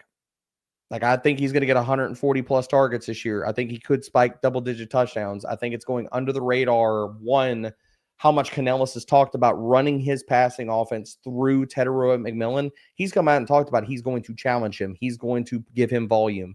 And for everybody that said he wasn't fast enough, okay, he got drafted top 10. Everybody said that he wasn't good enough, except he's been crushing in camp. He's crushing in the preseason. He put freaking Derek Stingley on skates the other day in joint practices. I tweeted that clip out. Yeah. That, like, I have no problems drafting him as my wide receiver 2, but the great thing is you can get him as a wide receiver 3 for your teams right now. And the one stat that I think that nobody has talked about hardly at all, except my goofy ass all offseason, Kev, is that Carolina ranked 4th in red zone passing rate last year, dude. 4th. Yeah. Tet might spike 10 to freaking 12 touchdowns this year, and ain't nobody talking about it. The only thing that scares me is what we saw late last year with Bryce Young. Is that real? Or was Dude, that... he's looked really comfy in the preseason. Yeah, he's like looked that's really the only good. concern He's I looked have. Like, really good this preseason. I was out on Bryce, but last year, like, when I saw him in the preseason, he's looked really comfortable, man. Yeah, but I love both those. Like, I'm really high on both those guys. I'm just not as high as you have them. But well, I mean, you got to use the wheelbarrow if you buy the wheelbarrow, Kev. Yeah, I mean, say with the chest. You gotta drop your nuts on the table sometime. Have to. But okay, so with that, we're gonna go with a different one where you have JSN at wide receiver 21. I have him at wide receiver 11. I love you some Sammy Darnold, huh, bud? I mean, listen, do I think Sam Darnold is a good quarterback? Like, is Sam Darnold what he was last year? No, like, he is not.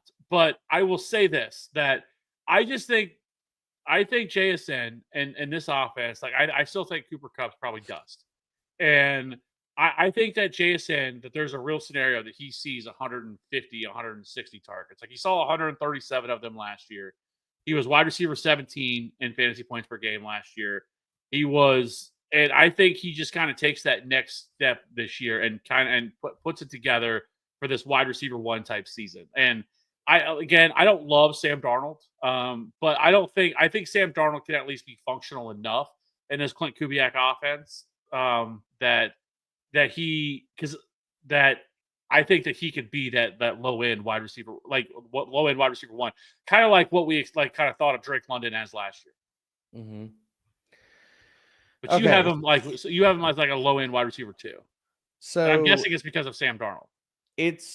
So there's a few different factors there. Part of it's Sam Darnold. Part of it is how many passes do you think Seattle throws this year, Kev? Because here's the thing, dude, they were 8th in passing attempts last year. I don't think that is even remotely in their wheelhouse. Like, they threw the ball 593 times last year. And so I think the passing volume comes down a lot.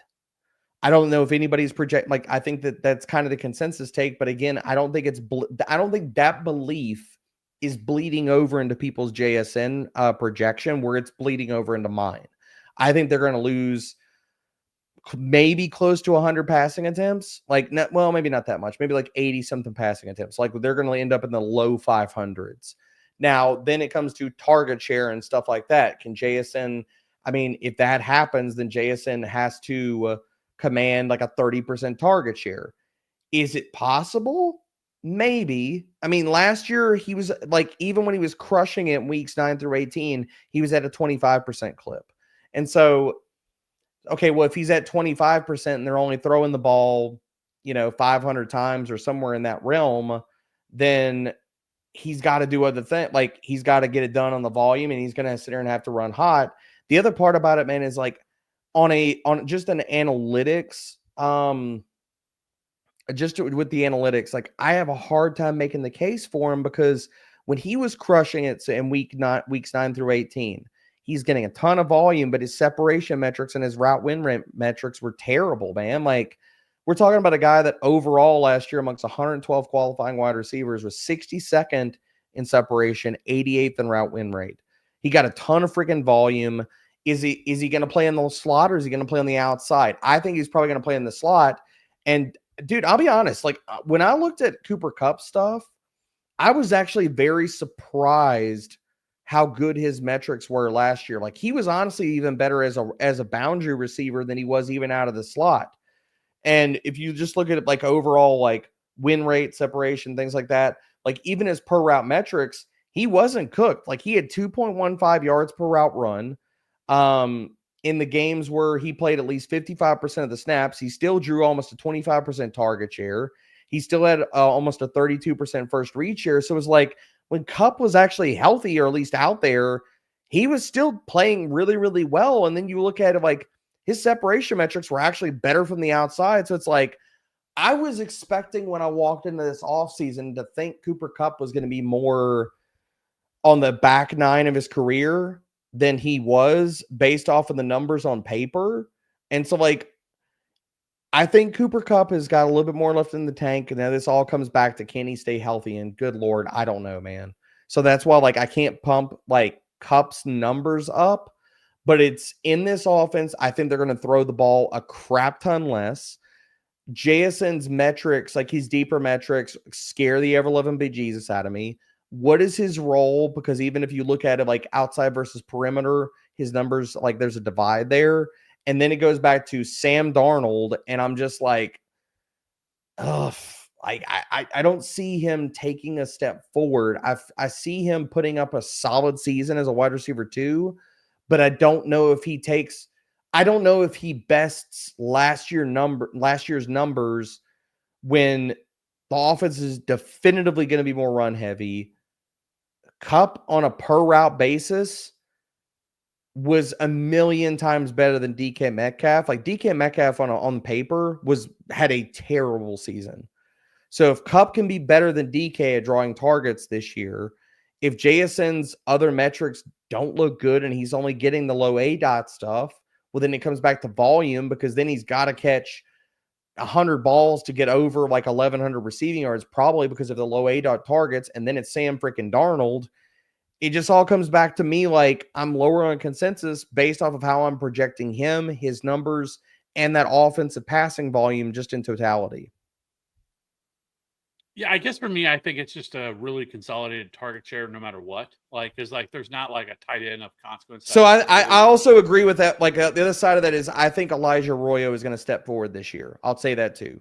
Now, I'm not telling you he's going to be like a 120 target guy, but I think there's a world we could be living in where Elijah Arroyo is putting up like low end tight end one numbers. Like he gets like 80 targets and he flirts with it. Yeah, that dude's a beast. Like I saw him dominate dudes in Mobile. Like put guys like Kev, when I tell you, and like, dude, like I don't say this like very lightly. I think Elijah Arroyo, you can make a case he had the best, if not like it was a top 3 week for all of the offensive players in Mobile that week. Like he was, nobody could guard his ass, dude. Nobody. Yeah, I mean, I guess we'll see on that how much he's involved. But I just feel like that this is a situation where he's probably going to be commanding like 8 to 9 targets per game. But how many times do you think Seattle throws this year? Do you think it's lower, like closer to 500? Yeah, but like I just don't think there's that many targets for like this isn't like some loaded offense where there's all these different weapons that they have. And so yeah, I just don't see a scenario where he's not like the dude in this offense. And I think he'll lead the team in targets. It's just everything else like I don't think he's going to get more targets this year. And to your point, I mean, what did he get? 137, I think. 7 last year. I think that number goes down this year because of the passing volume. I think he gets in the high 110s to 120s. So I think he's going to lose about a target a game. Maybe I'm wrong, but that's how I'm projecting it.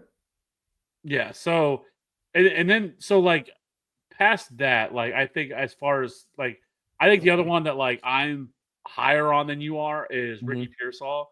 I have Ricky Where do you Pearsall have him at? I'm a wide receiver 31, homie. Where do you got him at? wide receiver 22. Oh shit! Damn, Kev. Yeah, so I'm really high on Ricky I Pearsall. mean, I love it, dude. I love it. I'm really high on the 49ers offense just in You're general. talking about Like, stones and saying it with my chest. Bro, that's what you're doing with Ricky Pearsall, and I freaking love it, man. That's fantastic. I think that like I love it. obviously it was a little bit derailed last year with being shot, but like Yeah. but like at think? the same time, like you have the Brandon Ayuk situation. Like I don't know when he's going to be ready to come back. Same. It sounds like October time frame that was before he's even back. And like we know that players coming off ACL injuries tend to not play as well. They're not the same guy, that the first year. And so then from there you have the Juwan Jennings situation, which he's hurt, which is more of like a contract situation. I don't know if the contract cures the calf, though. Yeah, but I don't know. I don't think they'd give him a contract, to be honest with you. Oh, I don't either. I don't either. And then the other thing about the whole Jennings stuff, dude, and here, tell me if you've heard this at all this offseason, because people keep talking about how great. Dude, what if Pearsall gets the Jennings role? Like, what if he becomes the guy that gets a 30% first read share, which is kind of how I'm projecting it. Like, he's going to crush, Kev. Super explosive. Like, I think they're going to try to hit the ball in his hands in a number of different ways. Like, I love this offense this year. And, like, the thing that's also not talked about is their schedule this year is extremely weak. Like, I think both Purdy and the wide receivers have like a top four, top five schedule this year. And so I just love the situation for Ricky Pearsall. I think he takes a really giant step forward this year. And so like I love Ricky Pearsall this year. Like I'm trying to come away with him in every single draft that I'm in. I agree, dude. I mean, that's why like I'm above consensus. I think so ADP in current best ball drafts, because I kind of weigh I weigh ECR and I weigh ADP in best ball because ECR doesn't catch up as fast as some of the best ball streets. So like Ricky Pearsall is wide receiver 33 in the best ball streets right now. I want to be above consent. Like I have him at wide receiver 31, but to your point, I probably need to bump him up a little bit higher. So like live right now, I'm going to move him up to like wide receiver 28. But I mean, dude, you would have told me anybody wants to rank him as a wide receiver 2? Shit, I'm all in for it. Here for that. Yeah, I love the situation this year for this offense. George Kittle. Oh, dude, I love it too. And Kev, this year we get to draft last year's tight end 1 at tight end 3. And Jennings is hurt right now, and he's a 27-year-old fourth-year breakout. And Brandon Ayuk is going to miss substantial time in the season. It's a good time to be alive, my friend. Yeah. So that's one I know that, but I'm also well ahead of most people when it comes to him. So I was much higher on him. I think that every year there are players too that like just don't get enough nobody has talked about. I feel like that's Zay Flowers this year and like Devonta Smith are the two guys that like. I'm with you on Devonta. Flowers, the only thing that worries me with him, I guess, obviously the passing volume is never going to be touchdowns, man, and the volume. He doesn't score touchdowns. That's what hurts. That like to me, like he's a safe wide receiver 3.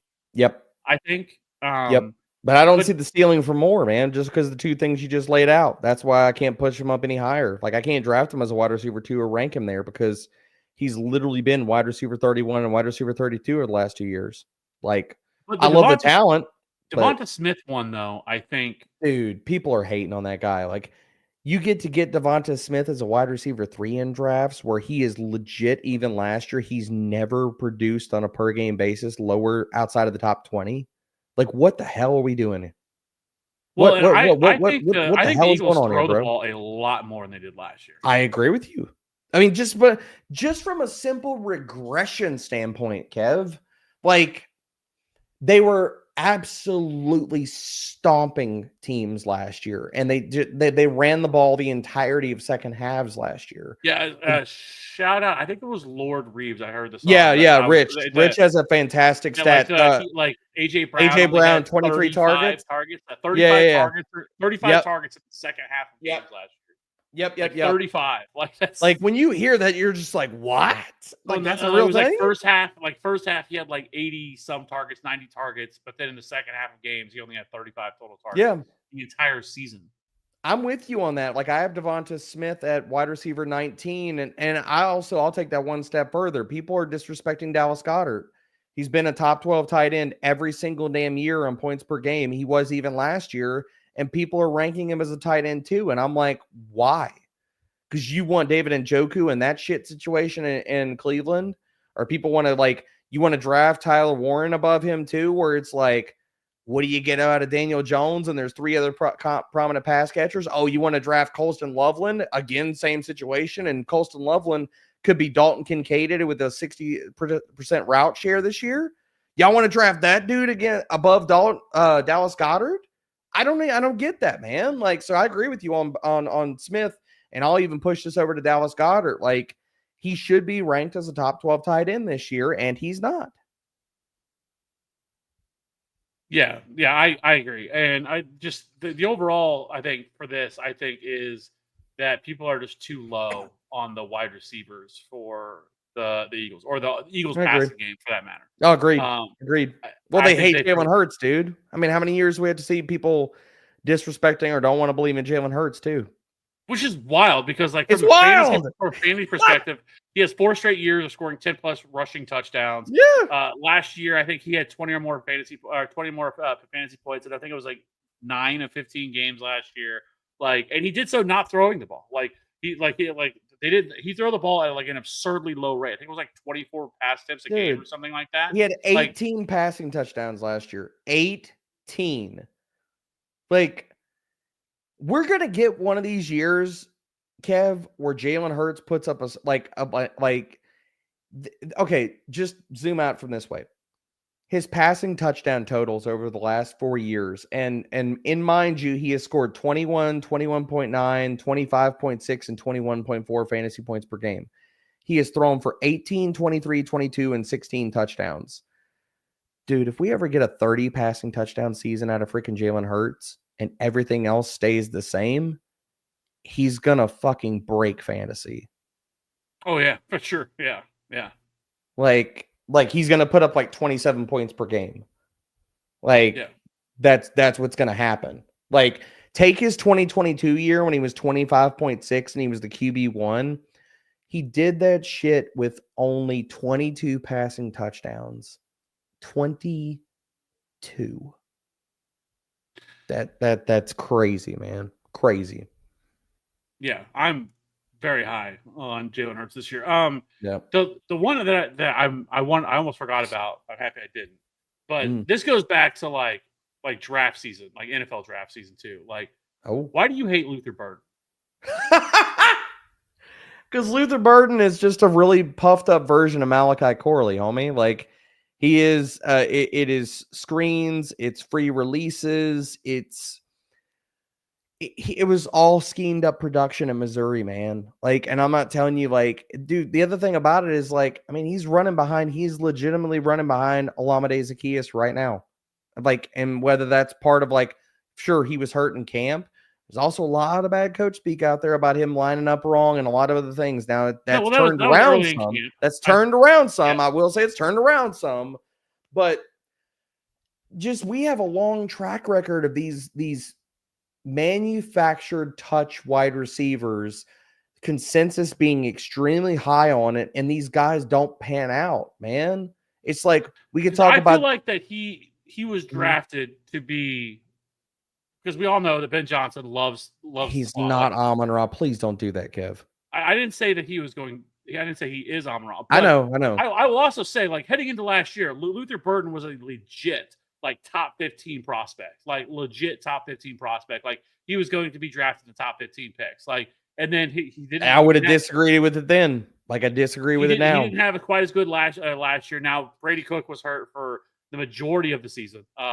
They were out there with fine at quarterback, but like, there's a lot of talk of like, oh well, he doesn't really catch the deep ball. Like, when given opportunity, the dude will go up and get and has that, like, my ball. Like, I'm gonna go get that fucking. Oh yeah, he's strong at the catch point. I'll give him that. And so, like, I think there is a lot to like with Luther Burden. Yes, some of the stuff, the way that he was utilized in college, but at the same time, like, I think there's a lot to like here with Luther Burden. Like, I don't. The only thing that worries me for this year is there's a lot of weapons there. It's Odunze, Dude. it's DJ Moore, Colson Loveland, Cole Kmet, Yes, I agree with that. DeAndre Swift. Like, I there's agree with so that. many different weapons there. It's hard for me to see like him like taking off this year.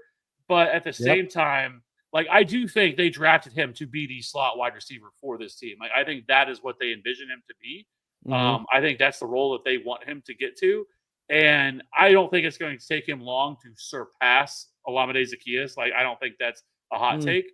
And so, like, I think there's a world where Luther Burden, even over the second half of this year, could end up being somebody that, like, is a waiver wire guy that we want to go out and, like, I don't think he's somebody you should be drafting like late in your drafts. I just don't think that's needed at this point, because I want to see how everything progresses, everything plays out. I also just want to see how Caleb Williams looks, because like, there's still this part of me that, like, is he really even a good fit for this offense? Is he a good fit for Ben Johnson? Like, they're like the jury's still out there.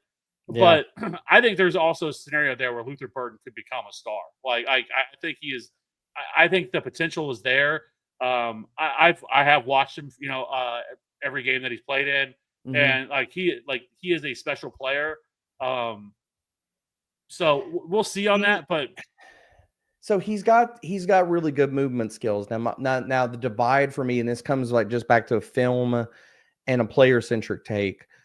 It's the archetype of player that he is. Now, could he become a good route runner? Sure, that could happen. But the problems that I have with Luther Burden right now, the player is, and this is a problem that I just have with a lot of like people projecting in draft season, and the people saying he will become a good route runner because of what? Saying somebody's got good movement skills and saying somebody's a good route runner are two totally separate things to me.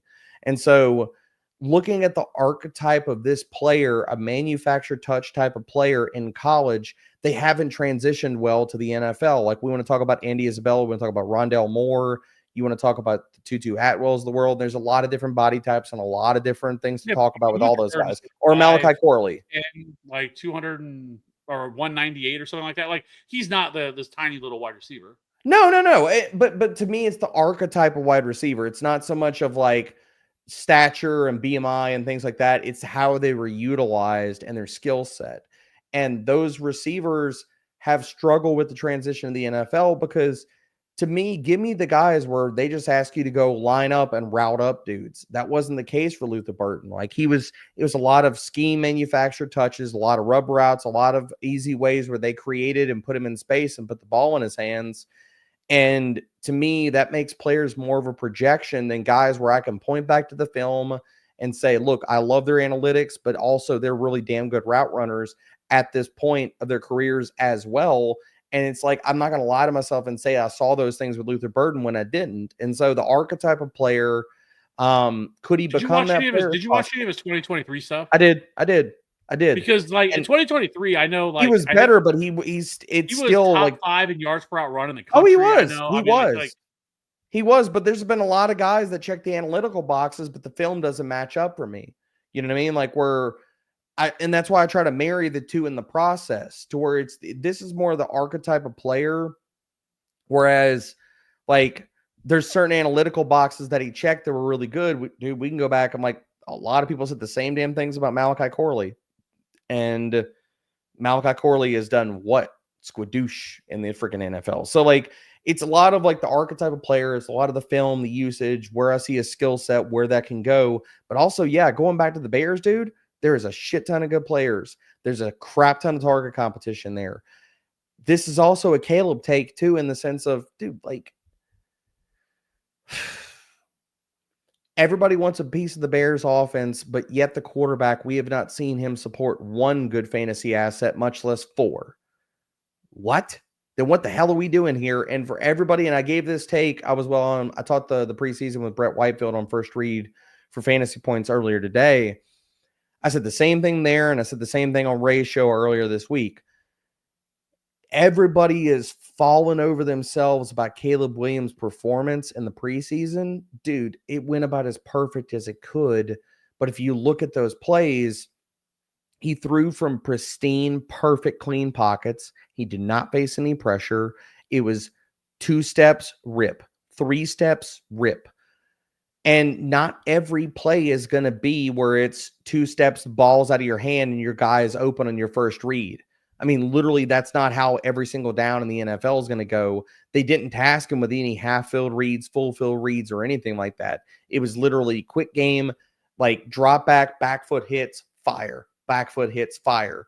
If that first read isn't open, we still haven't seen where Caleb can get to anything past that, or if he's not going to go back into the same bad habits.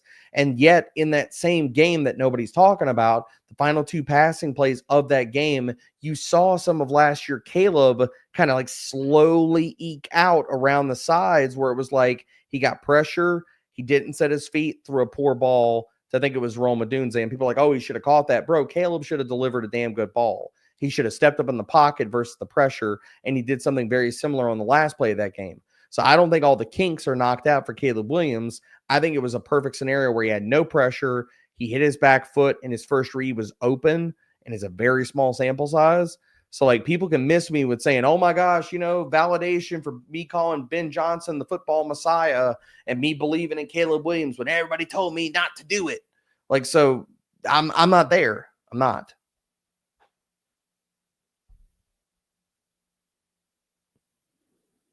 Speaking of quarterbacks, we have to tell my quarterback. My 2 quarterbacks are Fields and Penix. I'm no problem with Fields. No problem with Fields either. And just drop Penix and pick up McCarthy.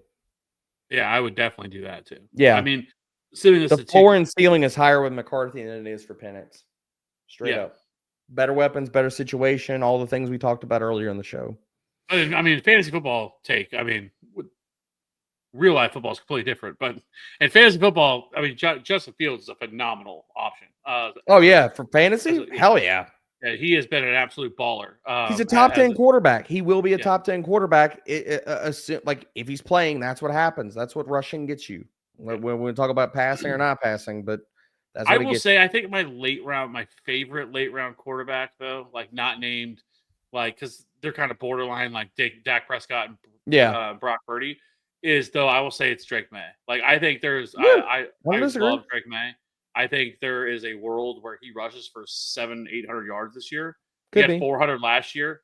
In the 8 healthy games that he had last year that he started, he averaged over 18 fantasy points per game as a rookie in what was probably the worst offense you possibly could be put in. I mean, which the offensive line was completely terrible. They went out this offseason and added multiple pieces along that offensive line. That offensive line is completely revamped. Stephon Diggs looks like he might be. I mean, he's not going to be the old Stephon Diggs, but he looks like that he's better than I think a lot of people expect. Damn good enough, dude. He's still. And so you have him. You have DeMario Douglas, who I think is a solid slot wide receiver. Hunter Henry, bro. Kyle Williams. Talk about late round tight ends. Hunter Henry could be a top 12 guy this year too. So yeah, so I love Drake May as like a guy that if you just want to wait on. Like he checks all his boxes. I want a quarterback that has the ability to run the football. So I really like him as well. As a late round quarterback. So, but I mean, he's not an option here. But like, yes. But I mean, like for me, it's drop Penix, pick up McCarthy. That's easy. It's JJ McCarthy. Yep. I think JJ McCarthy within the first like week or two is going to be like on everybody's top waiver ad list, like top ad players ad. People follow my ranks. They're going to draft his ass though, so he ain't going to be on the waiver wires and leagues where people are following anything I'm saying. So, or you as well because you have him above consensus too. So, where do you fall on Trevor Lawrence? I'll say I'm agnostic. He's in that kind of QB2 mush where it's like I can make a case for guys where it's like, you know what I mean? Like you can make a case for Justin Herbert. You can make a case for Jared Goff repeating. You can make a case for CJ Stroud. I can make you a case for Jordan Love. I can make you a case. So I made this case. Like he's just in that QB2 bucket where it's. I made this case. I sent a video the other couple days ago, which 5 late round quarterbacks target, and like honestly, like I was like when I was trying to put this list together, I knew the players. I knew I was gonna have Dak. I knew I was gonna have Brock Purdy. Like I knew those two were locks. And then for me, after that, it was Drake May. And then after that, I was like, I was going back and forth. Like I feel like this might be one of the better years to do a late round quarterback approach. Oh, hell yes. I love, agree. yes, Agree. I love the if you want to take a shot on Josh Allen, Lamar Jackson, Jalen Hurts, Jaden Daniels, like I'm not gonna talk you off that. I wouldn't want to I draft just a don't see the quarterback in like the reason. second round. Like I would rather wait till like the third, and like sometimes Jalen Hurts falls to the fourth, like top of the fourth round. So Shit, like you'll get him in the fifth sometimes where people will take Joe Burrow as the QB4 over him. I've seen that happen. yeah, that's I know everybody is projecting that like Joe Burrow is going to do what he did last year, but Joe Burrow also had like just an Dude, I mean, incredible season last it's year. insane. It was an And insane I know their season. defense is going to be bad and all those arguments, but like if his touchdown rate isn't the same, like there's some worlds here where this isn't, Agreed. where he doesn't I hit. agree. And so like that's the risk. But taking a quarterback like him that doesn't run the ball, like he has to run so hot and Yep. pure to be able to hit that. But so if you're not taking a quarterback there though, then I'm just waiting. Like I don't think there's any I reason agree. to take any other quarterbacks within that range all the way until we get to like the Dak Prescott's, the Brock Purdy's, and that's what I'm going to start thinking about it. And I also like I've never been a big guy in doing this, but honestly, like even this year, I don't mind if you have like big enough bench spots. Like, if you only have like 5 bench spots, I'm probably not going to do this. But if you have more than that, carrying 2 quarterbacks and just playing matchups, I don't hate this year. Like that's not something I typically do waiting for onesie until position. like round 9, 10, or 10, 11, and then double tapping quarterback. Yeah, just taking 2 quarterbacks and just playing matchups on every single week. Dude, I have so many teams where I did early redraft and stuff like that where I have Dak Prescott and JJ. Like that's been the 2 guys that I'll just like double tap in like round 9, 10 or 10, 11, depending on the league and stuff like that.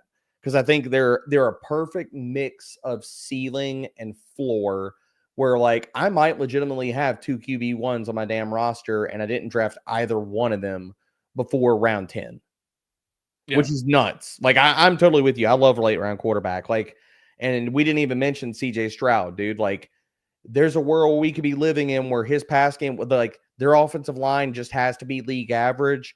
All these pass game weapons they've added hit, whether even Christian Kirk doesn't stay healthy because they got Jalen Noel in the hopper. Where like, dude, like he's the guy where if CJ Stroud bounced back and had like a Baker Mayfield type, not a Baker Mayfield, but like because he's not going to run that much. But like a low-end QB1 season and he throws for like 36 touchdowns, again, I'm not going to be shocked by that at all. Yeah, I think, originally I'd asked about Trevor Lawrence. I think the Trevor Lawrence thing I love is that I love the addition of Travis Hunter. Yeah. We were talking about T-Law. I just don't know if he has enough weapons, man. Like, I'm not as high on Brenton Strange as everybody else.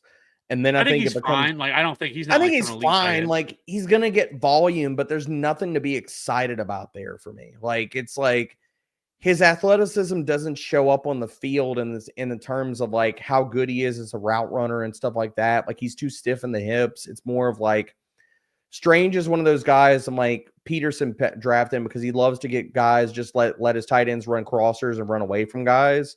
And so I think that like that's the appeal with him. He's athletic. He's like, there's a lot of like similarities and how he moves, and not just because of the same college, but same archetype of guy with Brenton Strange and Theo Johnson, where they're like big, like stiff hip, but like can run in a straight line pretty fast, like athletic guys like that. Like their testing doesn't really cross over to the field as much as you would hope or think. And so like with Trevor Lawrence, it just comes down to like, I don't know if he throws or scores enough touchdowns this year. And that's what scares me. Like in the constitution of this offense, like it's all in Brian Thomas Jr. We're like, how much does Travis Hunter play offense? And outside of BTJ and Hunter, like what the hell, like Parker Washington, De'Ami Brown, Brenton Strange, like these are the guys. Yeah, I look at what Liam Cohen was able to do. I mean, Baker Mayfield's coming off his best year ever. I think there could be some situation here where, I mean, let's face it. I mean, yes, Trevor Lawrence has been a bust. Like for being a number 1 overall quarterback, big time. When he was coming out, he was supposed to be a generational talent. Mm. And so that obviously didn't pan out. But I will also say that he has been in really bad situations. I mean, his first year of Urban Meyer, we know how much of a train wreck that was. And then we go bring over to Doug Peterson, who was completely out of his element, like never really adapted, never really tried to bring on like a young offensive coordinator to try to help this team, and like was just a train wreck. I mean, we're out here signing Gabe fucking Davis to to contracts and stuff like this. That's and, a Trent Baalke move, baby, if I ever seen one. Yeah, I mean, yes, they were able to find Brian Thomas and land on that, but a blind score finds a nut every once in a while. Yeah, but broken now, watch. like I think this offense is heading in a better direction. I think I really do believe what Liam Cohen can do as offensive coordinator. I think the weapons, Travis Hunter, and so like I think Trevor Lawrence, who's been like prior to last year in the injuries, like he is somebody that will run the ball. I mean, I think 300-400 rushing yards. Oh yeah, outcomes, give you 3 or 4 rushing touchdowns, but. Like, I think for Trevor Lawrence, like, I think, like, he's before this year, he had back-to-back seasons where he was right around a QB 12. I mean, it wasn't anything exciting. I think it was right around 18 fantasy points per game, 17 and a half, 18 fantasy points per game. But I think if this offense can take that next step and, like, Trevor Lawrence could, be put in a better situation, there's a scenario where he finishes like a back-end QB1, like a top 10 quarterback option. It could be. This year. And so, like, I don't think, like, I've kind of said that, like, I don't think he's somebody that, like, I want to go out and, like, draft outside of, like, drafting 2 quarterbacks as, like, matchup plays.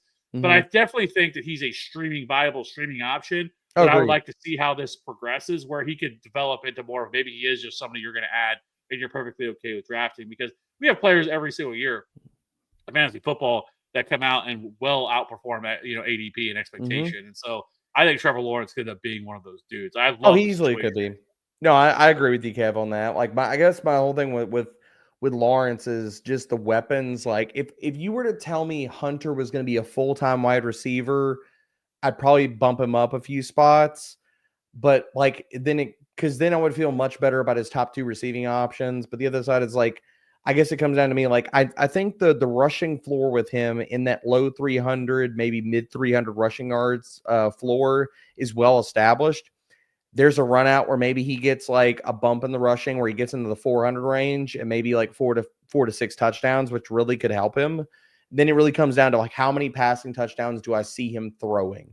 Probably somewhere in the low to mid 20s. Anything more than that is him running extremely hot. Could it happen? Yes. But we also know that like that divide of like 5 or 6 passing touchdowns could mean the difference between him being QB 12 and being QB 15 or 16. So, yeah, I think it's in the range, though. I definitely agree with you on that. Lastly, something I wanted to talk about was so your kicker rankings. Okay. Oh God, dude, we get into kicker rankings? Nah, Kev, I can't do kicker rankings. Can I be honest about kickers right now? Like, dude, Please, go ahead. In leagues with kickers, like I was like, especially like 4 or 5 years ago, I was pounding the table. Kickers suck. Never kickers, right?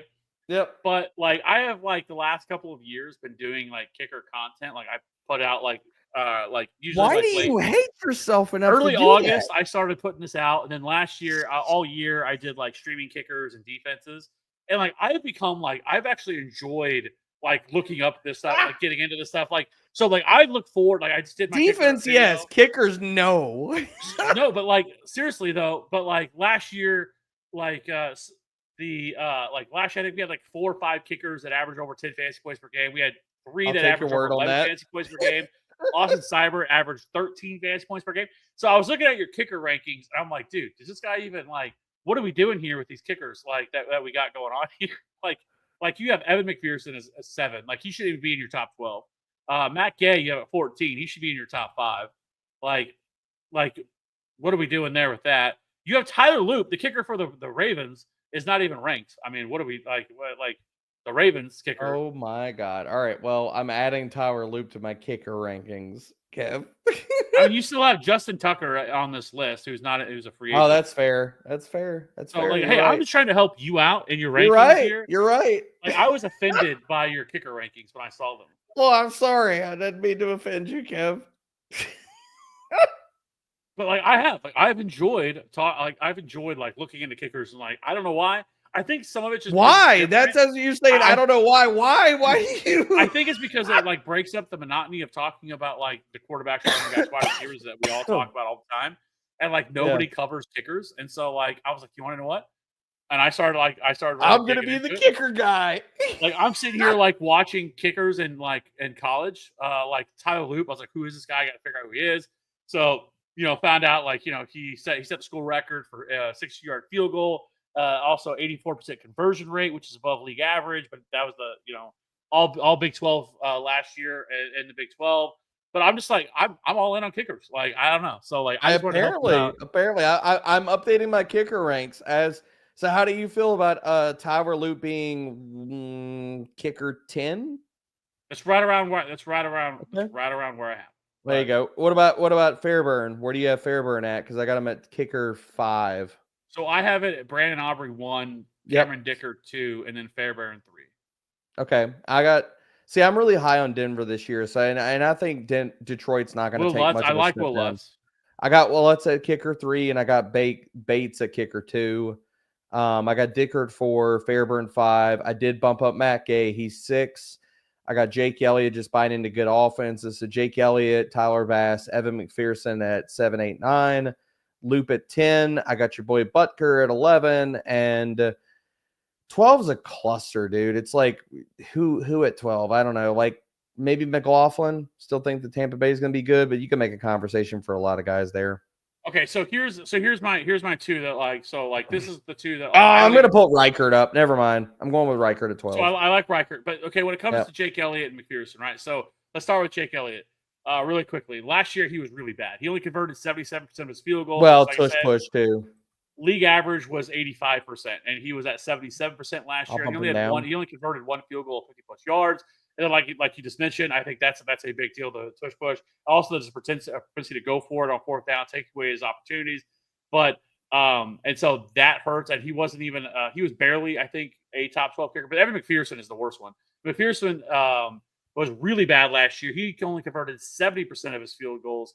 And then also McPherson hasn't finished as a top 12 kicker in like the last 3 seasons. I think it was 2022 the last time he was even a top 12 kicker.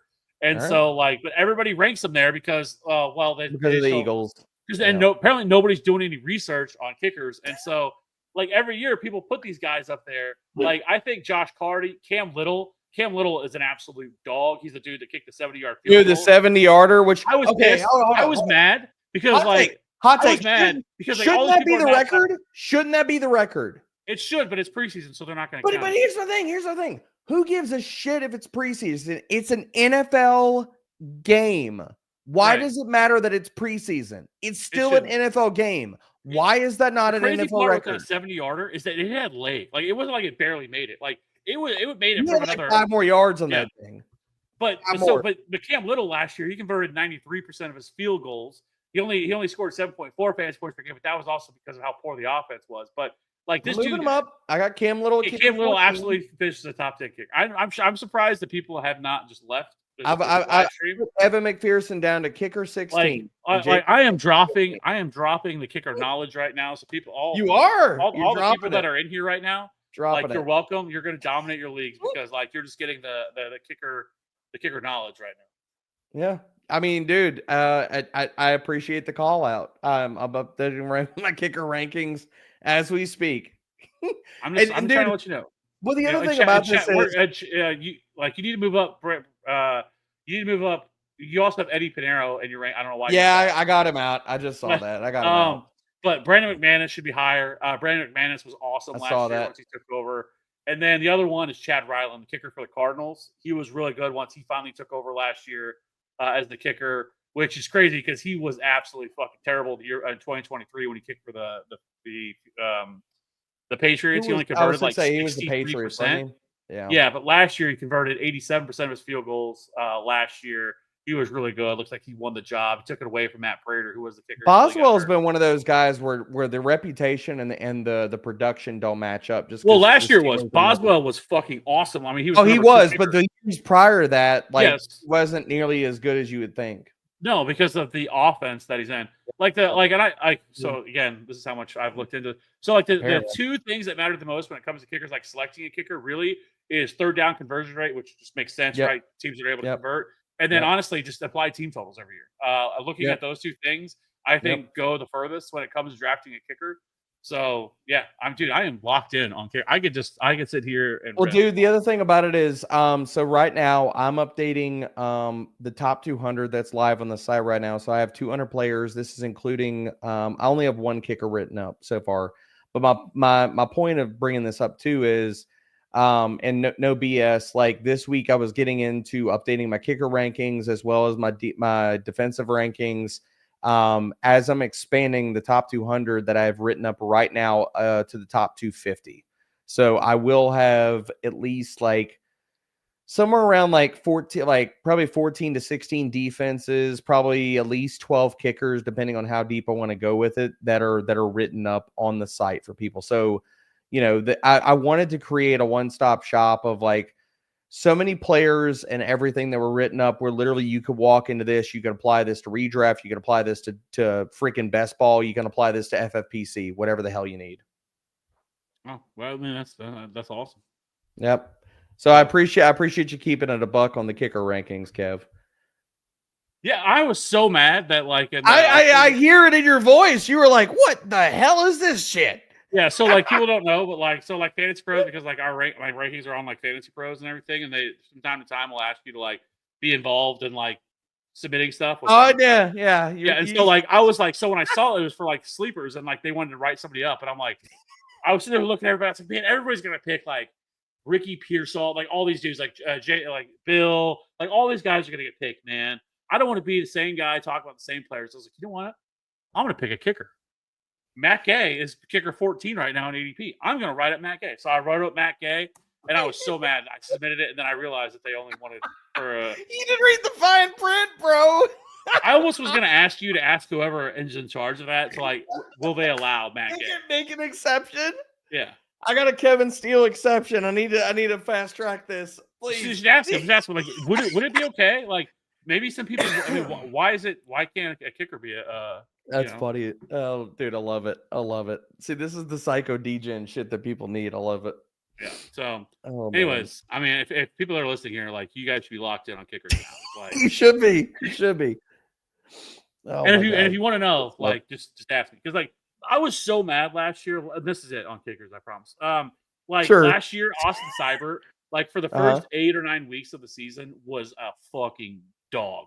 Like every week, I was starting it off with like the streaming, like add Austin Seibert, add Austin Seibert, add Austin Seibert. Dude, we wrote him up in the waiver wire article, or no, we did it.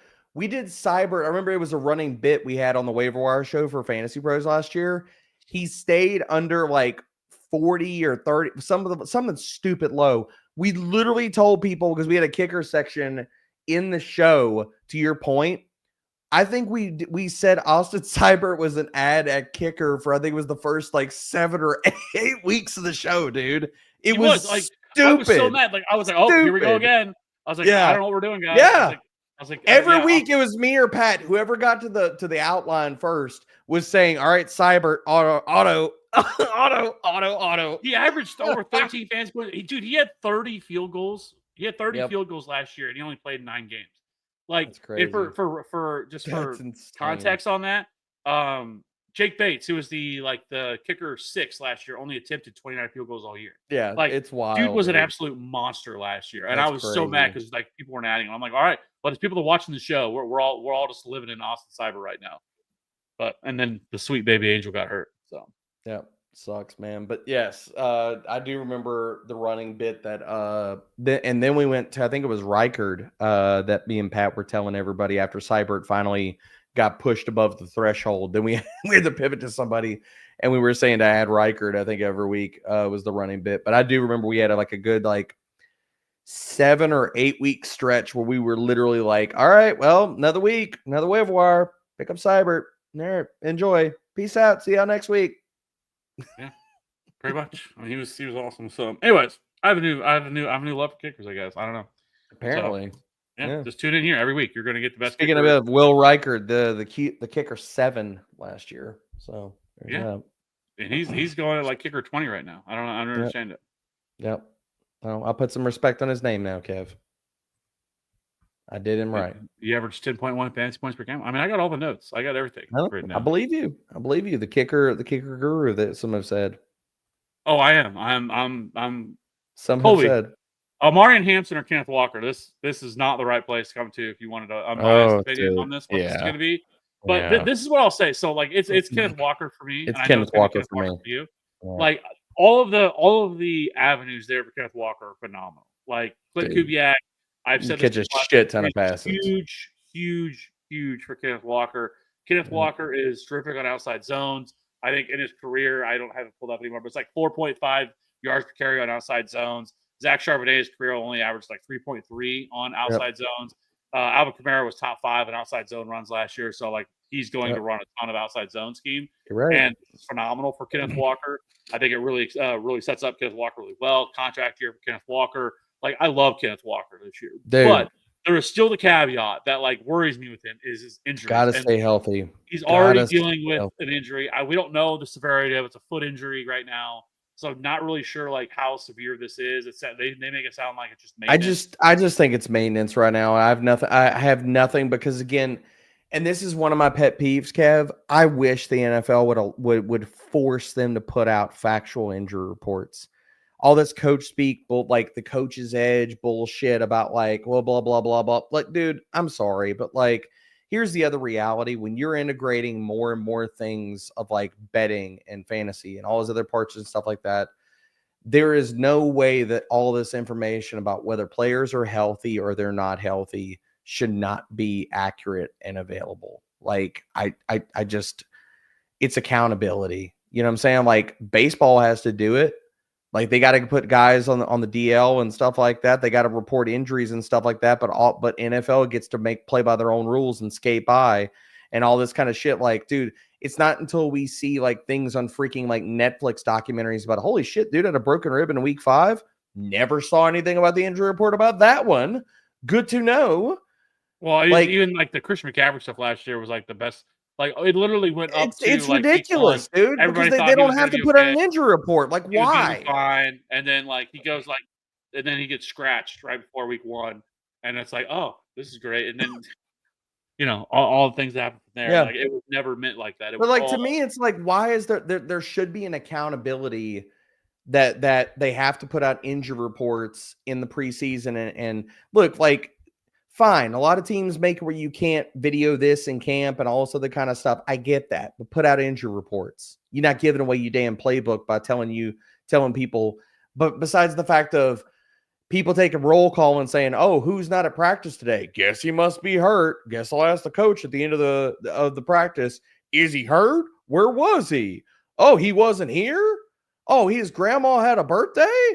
Like it should be. Are you hurt? Are you not? They should have weekly injury reports or daily injury reports that go out just like at NFL games and stuff. But again, I know I'm screaming into the void about this shit because the NFL doesn't care. Yeah. So, I mean, I still, with that, I would still be Kenneth Walker. But understand that there's a risk. There's a risk, man. But the way that I'll look at all of that, any one of these guys, they're all playing football. They're all modern day gladiators. Any one of these guys can go out any one of these weeks and get hurt. So, we're playing the war of injuries no matter what. Yeah. And I like Omarion Hampton a lot. And like, I like him. Like, do you think the Najee stuff, like, does he play week 1? Like, dude. Because if he doesn't, like, Hampton could really. Now, there's the other side of all the Greg Roman They're gonna rotate in somebody else. They've already come out and said that, and I think that's how the backfield. Like, I just think like it could be Rocket Sanders and not Kamani Vidal. So, I hope Greg Roman gets fired after this year. Is what I hope. Well, we'll see. I mean, if they go into the playoffs and Herbert throws, if they make the playoffs or they go to the playoffs and he throws 3 picks in round 1 and they get booted again, yeah, he's probably not going to come back as the OC. So, I mean, my thing with Hampton the entirety of the offseason, dude, has been. Where's the discount? Like, everybody has ranked this dude as a top 15 to 16 running back from the word go. Except we know he's not going to catch passes, and they're probably going to factor a second back in. And it's like, okay, well, if he's not catching passes and there's a second back that's getting worked in here. So again, we go back to the archetype of running back. If it's all early down work and touchdown stuff, if there's another running back that takes some modicum of that away, I mean, if you're paying RB13 to RB15 prices on that, where's the meat on the bone? So you think he can be RB6 or RB7? If he doesn't have a pass game upside, where the hell is that coming from? Like, that's where the problem is with me, where it's like, again, going back to it, Kenneth Walker's going to catch more passes. Chase Brown's going to catch more passes. I've said from the very beginning of this offseason, and tell me if I'm insane with this, RJ Harvey and Amarian Hampton's ADP should be flipped. And I say that and everybody thinks I'm freaking crazy, but it's like one offense is going to be top 10 to 12 in scoring. Okay, fine. The other one is, but one of them we know is going to throw to their running backs at a top 5 clip, and the other one isn't. But I'm crazy for saying that.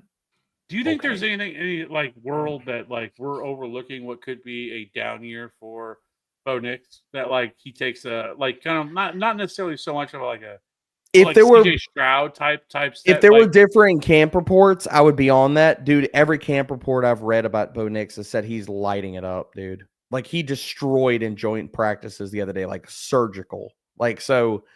If there were more like worrisome like reports about it, or if I was more worried, but like everything's coming out like flowers for Denver right now. Like Troy Franklin looks really good in camp. Pat Bryant looks really good in camp.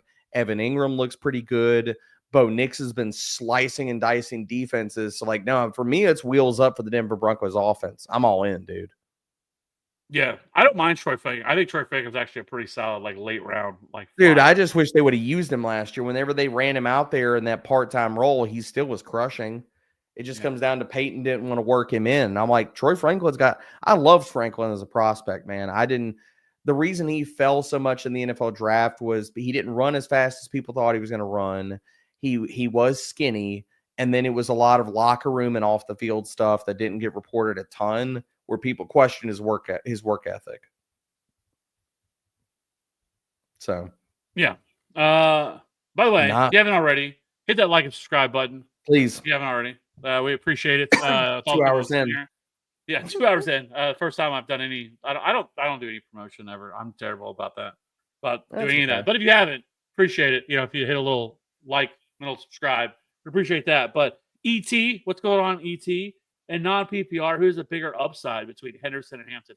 I think in non-PPR, I probably would look Hampton. Non-PPR, it's Hampton. Yeah.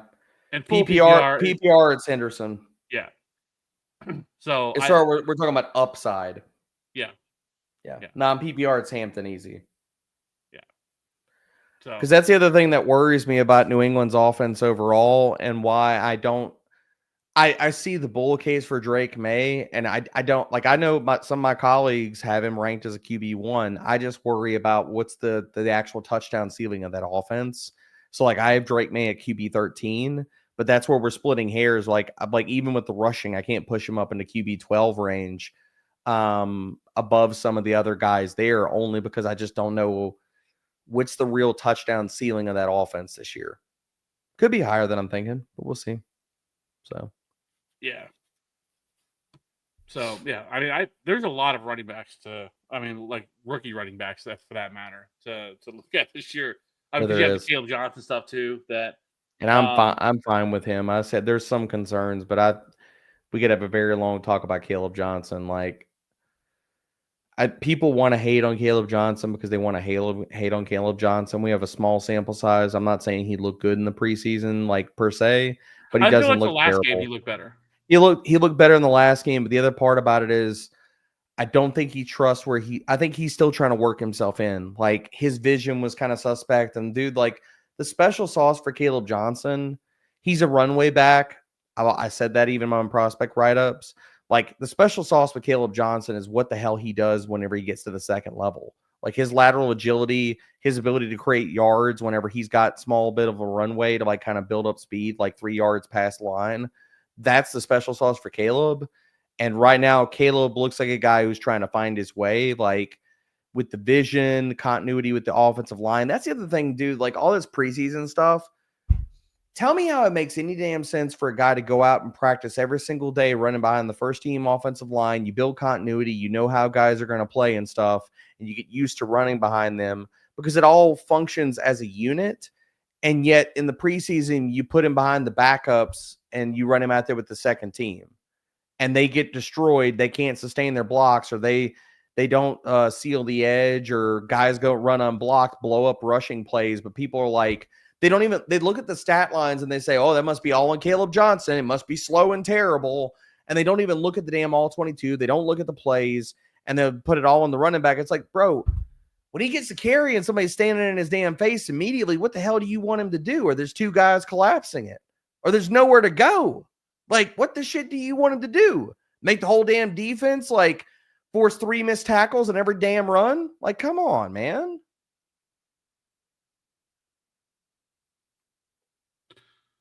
Second pick at a 10-man. Who do I go with at the On the after turn. Bijan at 102?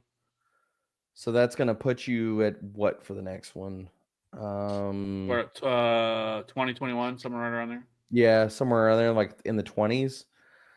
Let me see. So some of this depends on your site ADP and where you're drafting and stuff like that. I'll just pull up ADP here because I could tell you based off of my ranks, but my ranks aren't going to follow what ADP looks like right now. It's right around Jonathan Taylor, Josh Allen, Lamar Jackson, Bucky Irving, Kyron Williams, Chase Brown, Matt McConkey. You You might have might fall like a Brian Thomas. You might get Brian Thomas Jr. or Drake London fall there. If Yeah. one of those guys are there, it's Brian Thomas Jr. or Drake London definitively for me. If you wanted to go the running back route, it's Bucky Irving for me. Like, tell me your take on this, Kev. Why were people all in on Devon Achane on a small sample in a committee and stuff like that last year and saying he can take a step forward? He can do this. He was amazing. He was awesome. We're all in on Achane last year, but do you hear a lot of people out there pounding the table for Bucky Irving? Like, to me, it's the same damn bet, dude. 2024 Devon Achane is 2025 Bucky Irving. Yeah, I mean, his efficiency metrics were phenomenal last year. He was awesome. It's no different. Except he's going to run behind a better offensive line, and he's playing in a better offense. Josh Allen, Chase Brown. Yeah, I mean, so where are you drafting on? You said sleeper. Irving. Oh, sleeper. So yeah, then I'll pull up sleeper ADP. I mean, AJ Brown's going right around 18, so he's close to that range. Drake London possibly could fall. I mean, Drake London, AJ Brown, and Bucky Irving. That would be the 3-pack of players that I would be looking at. And then at the turn, I think I would definitely consider long and hard. Like we talked about quarterback, I don't mind. I just don't love taking a quarterback. I'm not taking a quarterback early. If I'm paying up for something, I'm paying up for a premium tight end. I'm not paying. Yeah, so like I would look at like Trey McBride, like something like that. Like you could go, 2 running backs there if you want in a 10-team league. There's still going to be enough depth there, dude. I would love if you go Bijan. If you went Bijan, dude, my perfect run out for that would be Bijan, London, and Trey McBride. Yeah. I mean, you're making big bets on the Atlanta Falcons, but it's basically going running back, wide receiver, and premium tight end. If you wanted to draft, say Trey McBride's off the board and Bowers or Kittle are there, shit, draft them. Don't care. It's fine. Oh yeah, for sure. So like I don't mind that run out at all. Like like I've said, now I guess I wouldn't want to do Bijan and Drake London together. Like that. I'm fine with it. I mean, we know that they're the 2 pillars of that offense, man. The offense is going to run through them. So yeah, but I just feel like on a week-to-week basis, like I feel like if like Bijan, I mean, you're making a lot of that's a heavy bet on Michael Penix and the Falcons. Yeah, I get it. So I get it. I probably wouldn't want to do that. Like I would want to. But I also think just because of like I said, like with the running backs that are still sitting there at that range, like I almost feel a little bit better about not going Bijan and going with a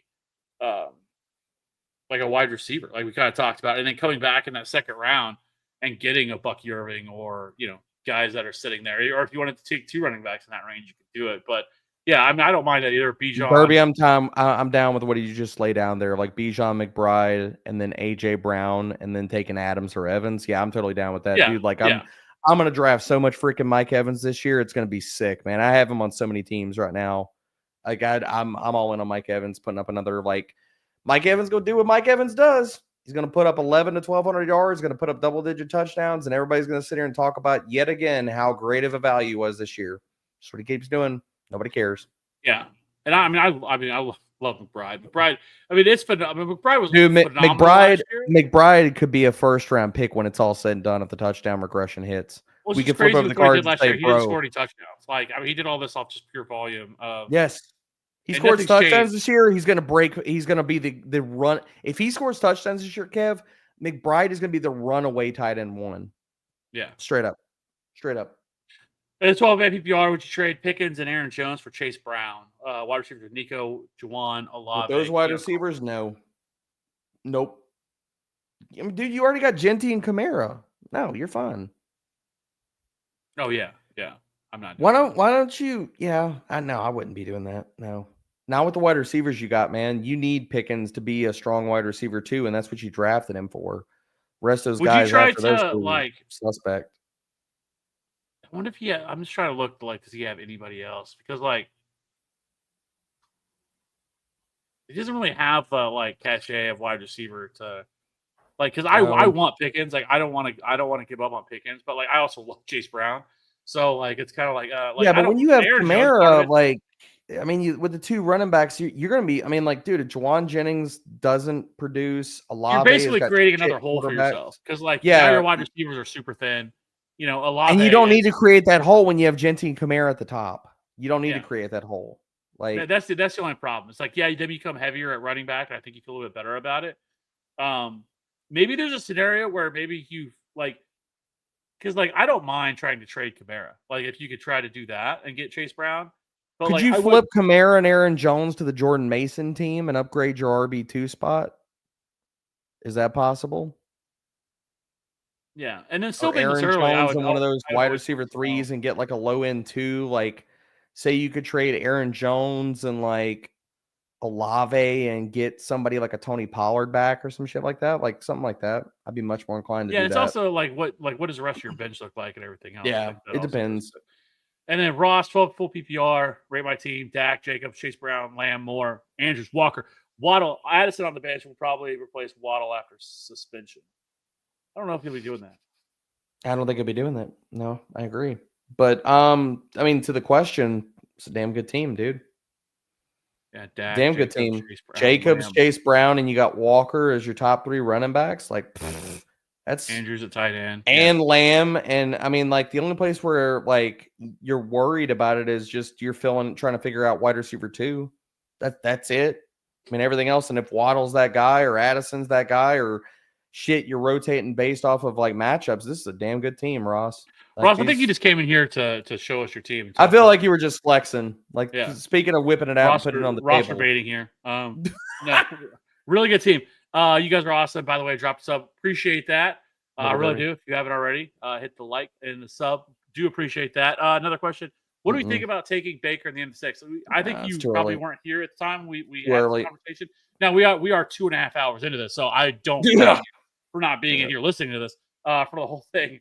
But I don't want to do that. We've kind of talked about this. I think you either draft a quarterback among the top 4 if that's what you choose to do with Josh Allen, Jaden Daniels, Jalen Hurts, and I don't know Lamar Jackson are the 4 that you're going to take if you're going to draft. Then after that, just wait. Just wait until you get to double-digit rounds, 10th, 11th round. There's so many quarterbacks are solid there. Dak, Brock Purdy, Drake May. There's so many different options there later in drafts. We've kind of talked about this already. That basically, I really like the late round quarterback approach, taking 2 tight ends or 2 quarterbacks, playing matchups with it if you have enough bench spots to do so. But I'm not taking Baker in the 6. That's too rich. There's still way too many good players that are sitting there on the board at quarterback. And I don't want to do that with a quarterback I'm paying for his absolute ceiling that he had last year, that I highly doubt that he replicates that kind of year again. Doesn't mean that Baker Mayfield's going to be bad, but I think there's a better scenario that he's probably a quarterback 11, right? Quarterback 10. It's just not worth paying that kind of draft capital. I can't pay up for Baker when I can get one of Brock Purdy, Dak Prescott, or shit. I'll say it this way. I can't pay up for Baker when I get 2 of Brock Purdy, Dak Prescott, Justin Fields, Drake May, and JJ McCarthy 30 to sometimes 60 picks later. I can't do that. So just draft 2 of those guys. I mentioned it earlier. My favorite, and pick 2 of those guys. Wait until rounds 10 and 11 and just double tap quarterback, whoever's there. Whether that's a Purdy and a May or a Prescott and a JJ. Pick 2 of those guys and or Fields is in one of those. Fields and one of those guys. Pick your floor and your ceiling kind of combo with those guys. Mayer Fields for the rushing upside and stuff like that, and the other guys for the passing upside, and Dak Prescott still has top 5 upside at the position, kind of going into your next question, Derby. Like, Dak Prescott, we were 1 year removed from that dude being a top 5 fantasy quarterback. We all lived in that reality. So if you want to take the upside shot on a guy like that, then it's either that's late, then you're taking the shot on top 5 upside with Prescott or Fields late. Those are the guys that have the ultimate upside that you pair with one of the other guys that could be a low end to mid-range QB1. So no, I'm not taking Baker when I can get any of those guys anywhere from 30 to 60 picks later. No way. Yeah. And lastly, I have the 4th pick in a 12-man super flex, 4-point touchdown. If Lamar, Allen, Daniels are all gone by then, should I take Hurts or Chase? Take Hurts. Don't fuck around with it. Get Hurts there at 4. Yeah, I probably would too. Yeah. There's a debate. Yeah, I mean, dude, and that's why I love it, man. Like you're like you will get one of you're going to get a rushing quarterback at pick 4. You're going to get a rushing quarterback, whether that is Josh Allen, Lamar, or Daniels or Hurts. You are going to get one of those 4 dudes. Don't fuck it up. Take a quarterback. It also should be mentioned, I think the thing that doesn't get talked about enough when it comes to 4-point passing touchdown leagues is the rushing quarterback is a cheat code because you're getting those rushing touchdowns. Hurts is a gift.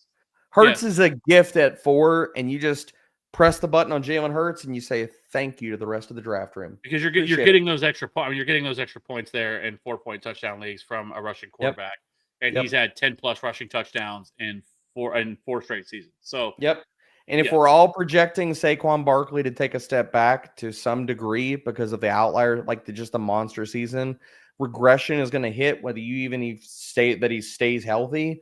Regression is probably still going to hit. His touchdowns got to go somewhere. We talked about investing in the passing, but also, guess what? They also got a Hurts. He could score 2 to 3 more rushing touchdowns this year.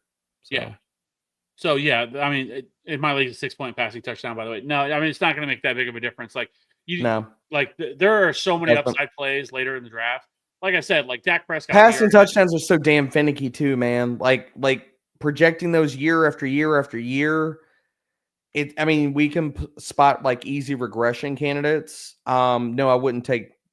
I'm worried about Daniels this year, just the constitution of that offense, but I would still take him over Hurts. But if you were to sit here and tell me right now you want to take Hurts over Daniels, I won't push back on it.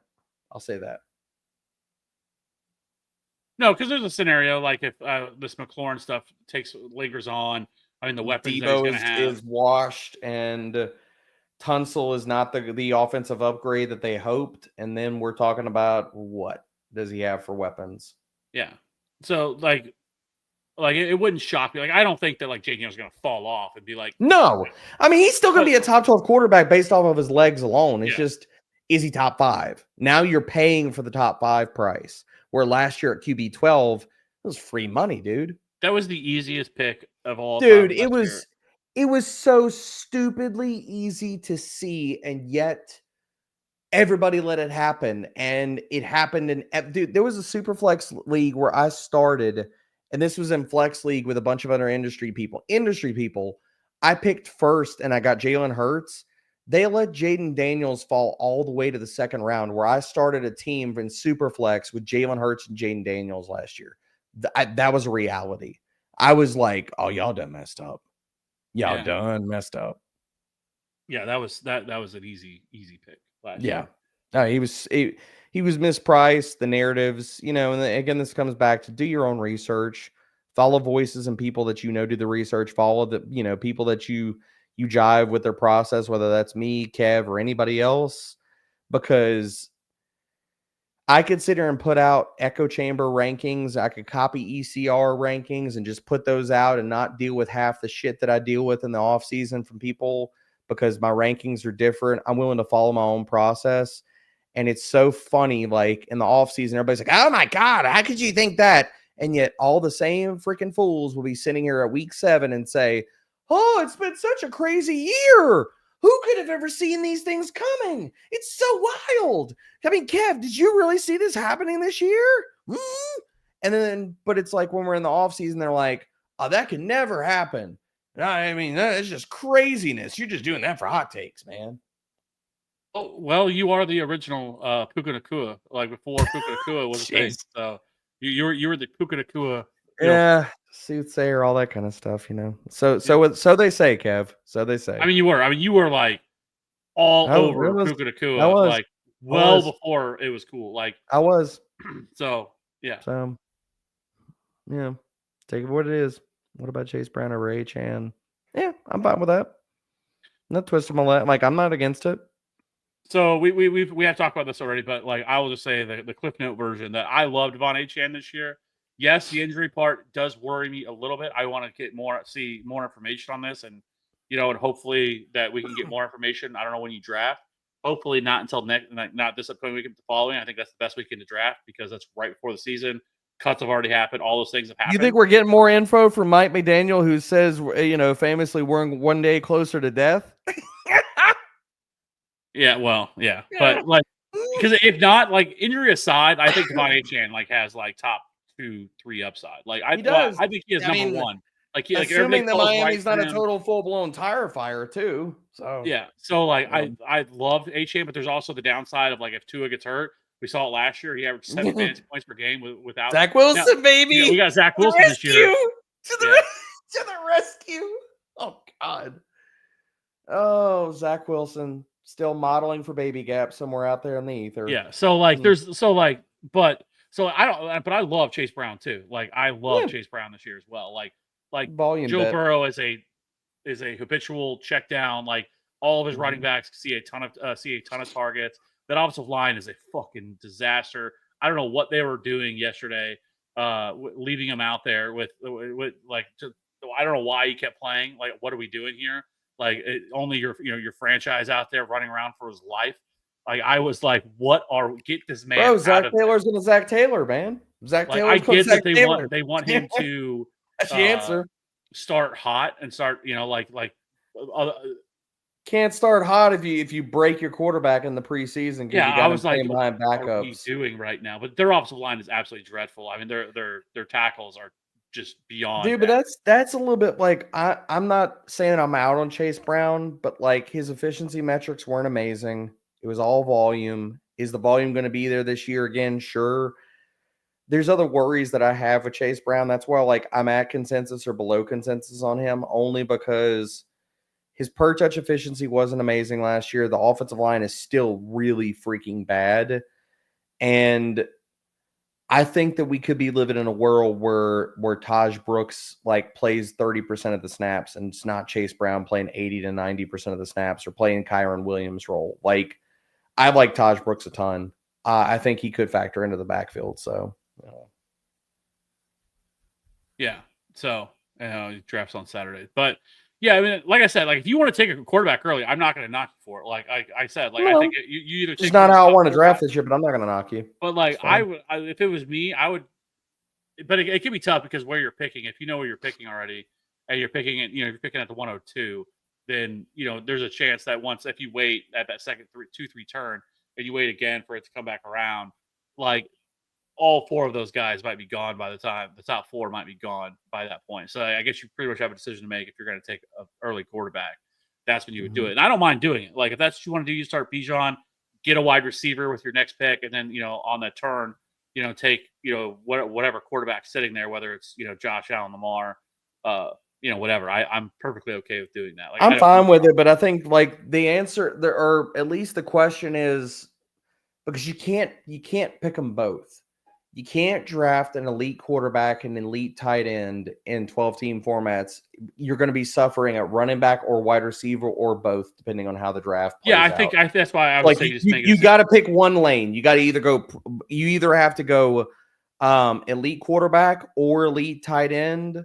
You can't do both. And if that's the discussion that I'm having with myself, it's elite tight end, and it's not even close for me.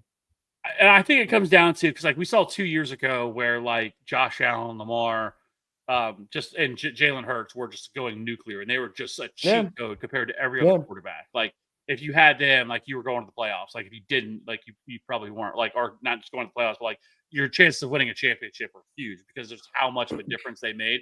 Those dudes were averaging like 25 plus fantasy points per game, where the rest of the position wasn't very good. But then you have last year where it kind of fell back to earth. and there was this much More of a wider, broader range of wider quarterbacks, tier. and it wasn't as you as could get valuable. this year, dude, like with the Dak Prescotts and the Drake Mays, the world, Justin Fields, like there might not be that much separation this year. So yeah, and so that would be the only thing that would be the only thing, like where what happens there. That's kind of the caveat with. yeah, Because Perry, we talked about it. it's You, like it you was need to take a last year, quarterback. It's if easy. it's like it was last year, then like drafting a top 4 quarterback is not going to be like as good as what it could be, right? And you're surpassing the players that are being left on the board for that. Whereas like tight end, like I don't see a scenario where like the top 2 or 3 tight ends aren't just lapping the field and how valuable. Same. That's why I want to pay up for those. That's because let's be honest, like QB, like our tight end 12, there's a big difference between tight end 12 and tight end 1. You know, like a huge gap. Like a tight end 12 could be a player who has 500 receiving yards, 6 touchdowns. Like that could be that could be a top 12 tight end. So like I think there's a definite advantage to the tight end, but so it just comes down to that, in my opinion. No, I agree. I think there's an advantage to the top 3 tight ends, and I mean, just even looking back at last year, you saw the big difference. I mean, dude, like top 3 guys were all averaging 15.5 points, 15.6, 15.8 points, and then the next closest person was David Njoku at 13.5. You drop it down 2 more spots, you're getting into the 12 range. So like the difference between not even like the large like dearth of tight ends. So like tight end 9 through tight end 10 was at 10 points. So you're talking about, you got one of those top guys, you're starting out with a 5-point advantage on a weekly basis versus most of the field. Like that's where you win.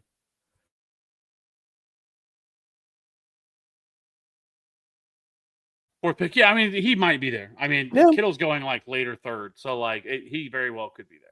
He could be there, but if he's not, then take him in the third. My thing is like, take whichever one of those top 3 is left on the board. If McBride and Bowers are gone, take Kittle with your third pick, but go like Bijan, wide receiver, and then one of the top 3. Like Kittle in the third round is totally fine, dude. Like I've got Kittle ranked. I think I have him as like a late second or early third round pick. I have all those guys in like that second to third round range, where it's like, yeah, early in the offseason, Kittle was a 4th round pick. We're not living in that world now. The price of the brick has gone up. So yeah. So Kev, we might eventually have to get out of here before we go to 3 hours, bro. That's what I was about to say. Yeah. I feel like we'll be here all night.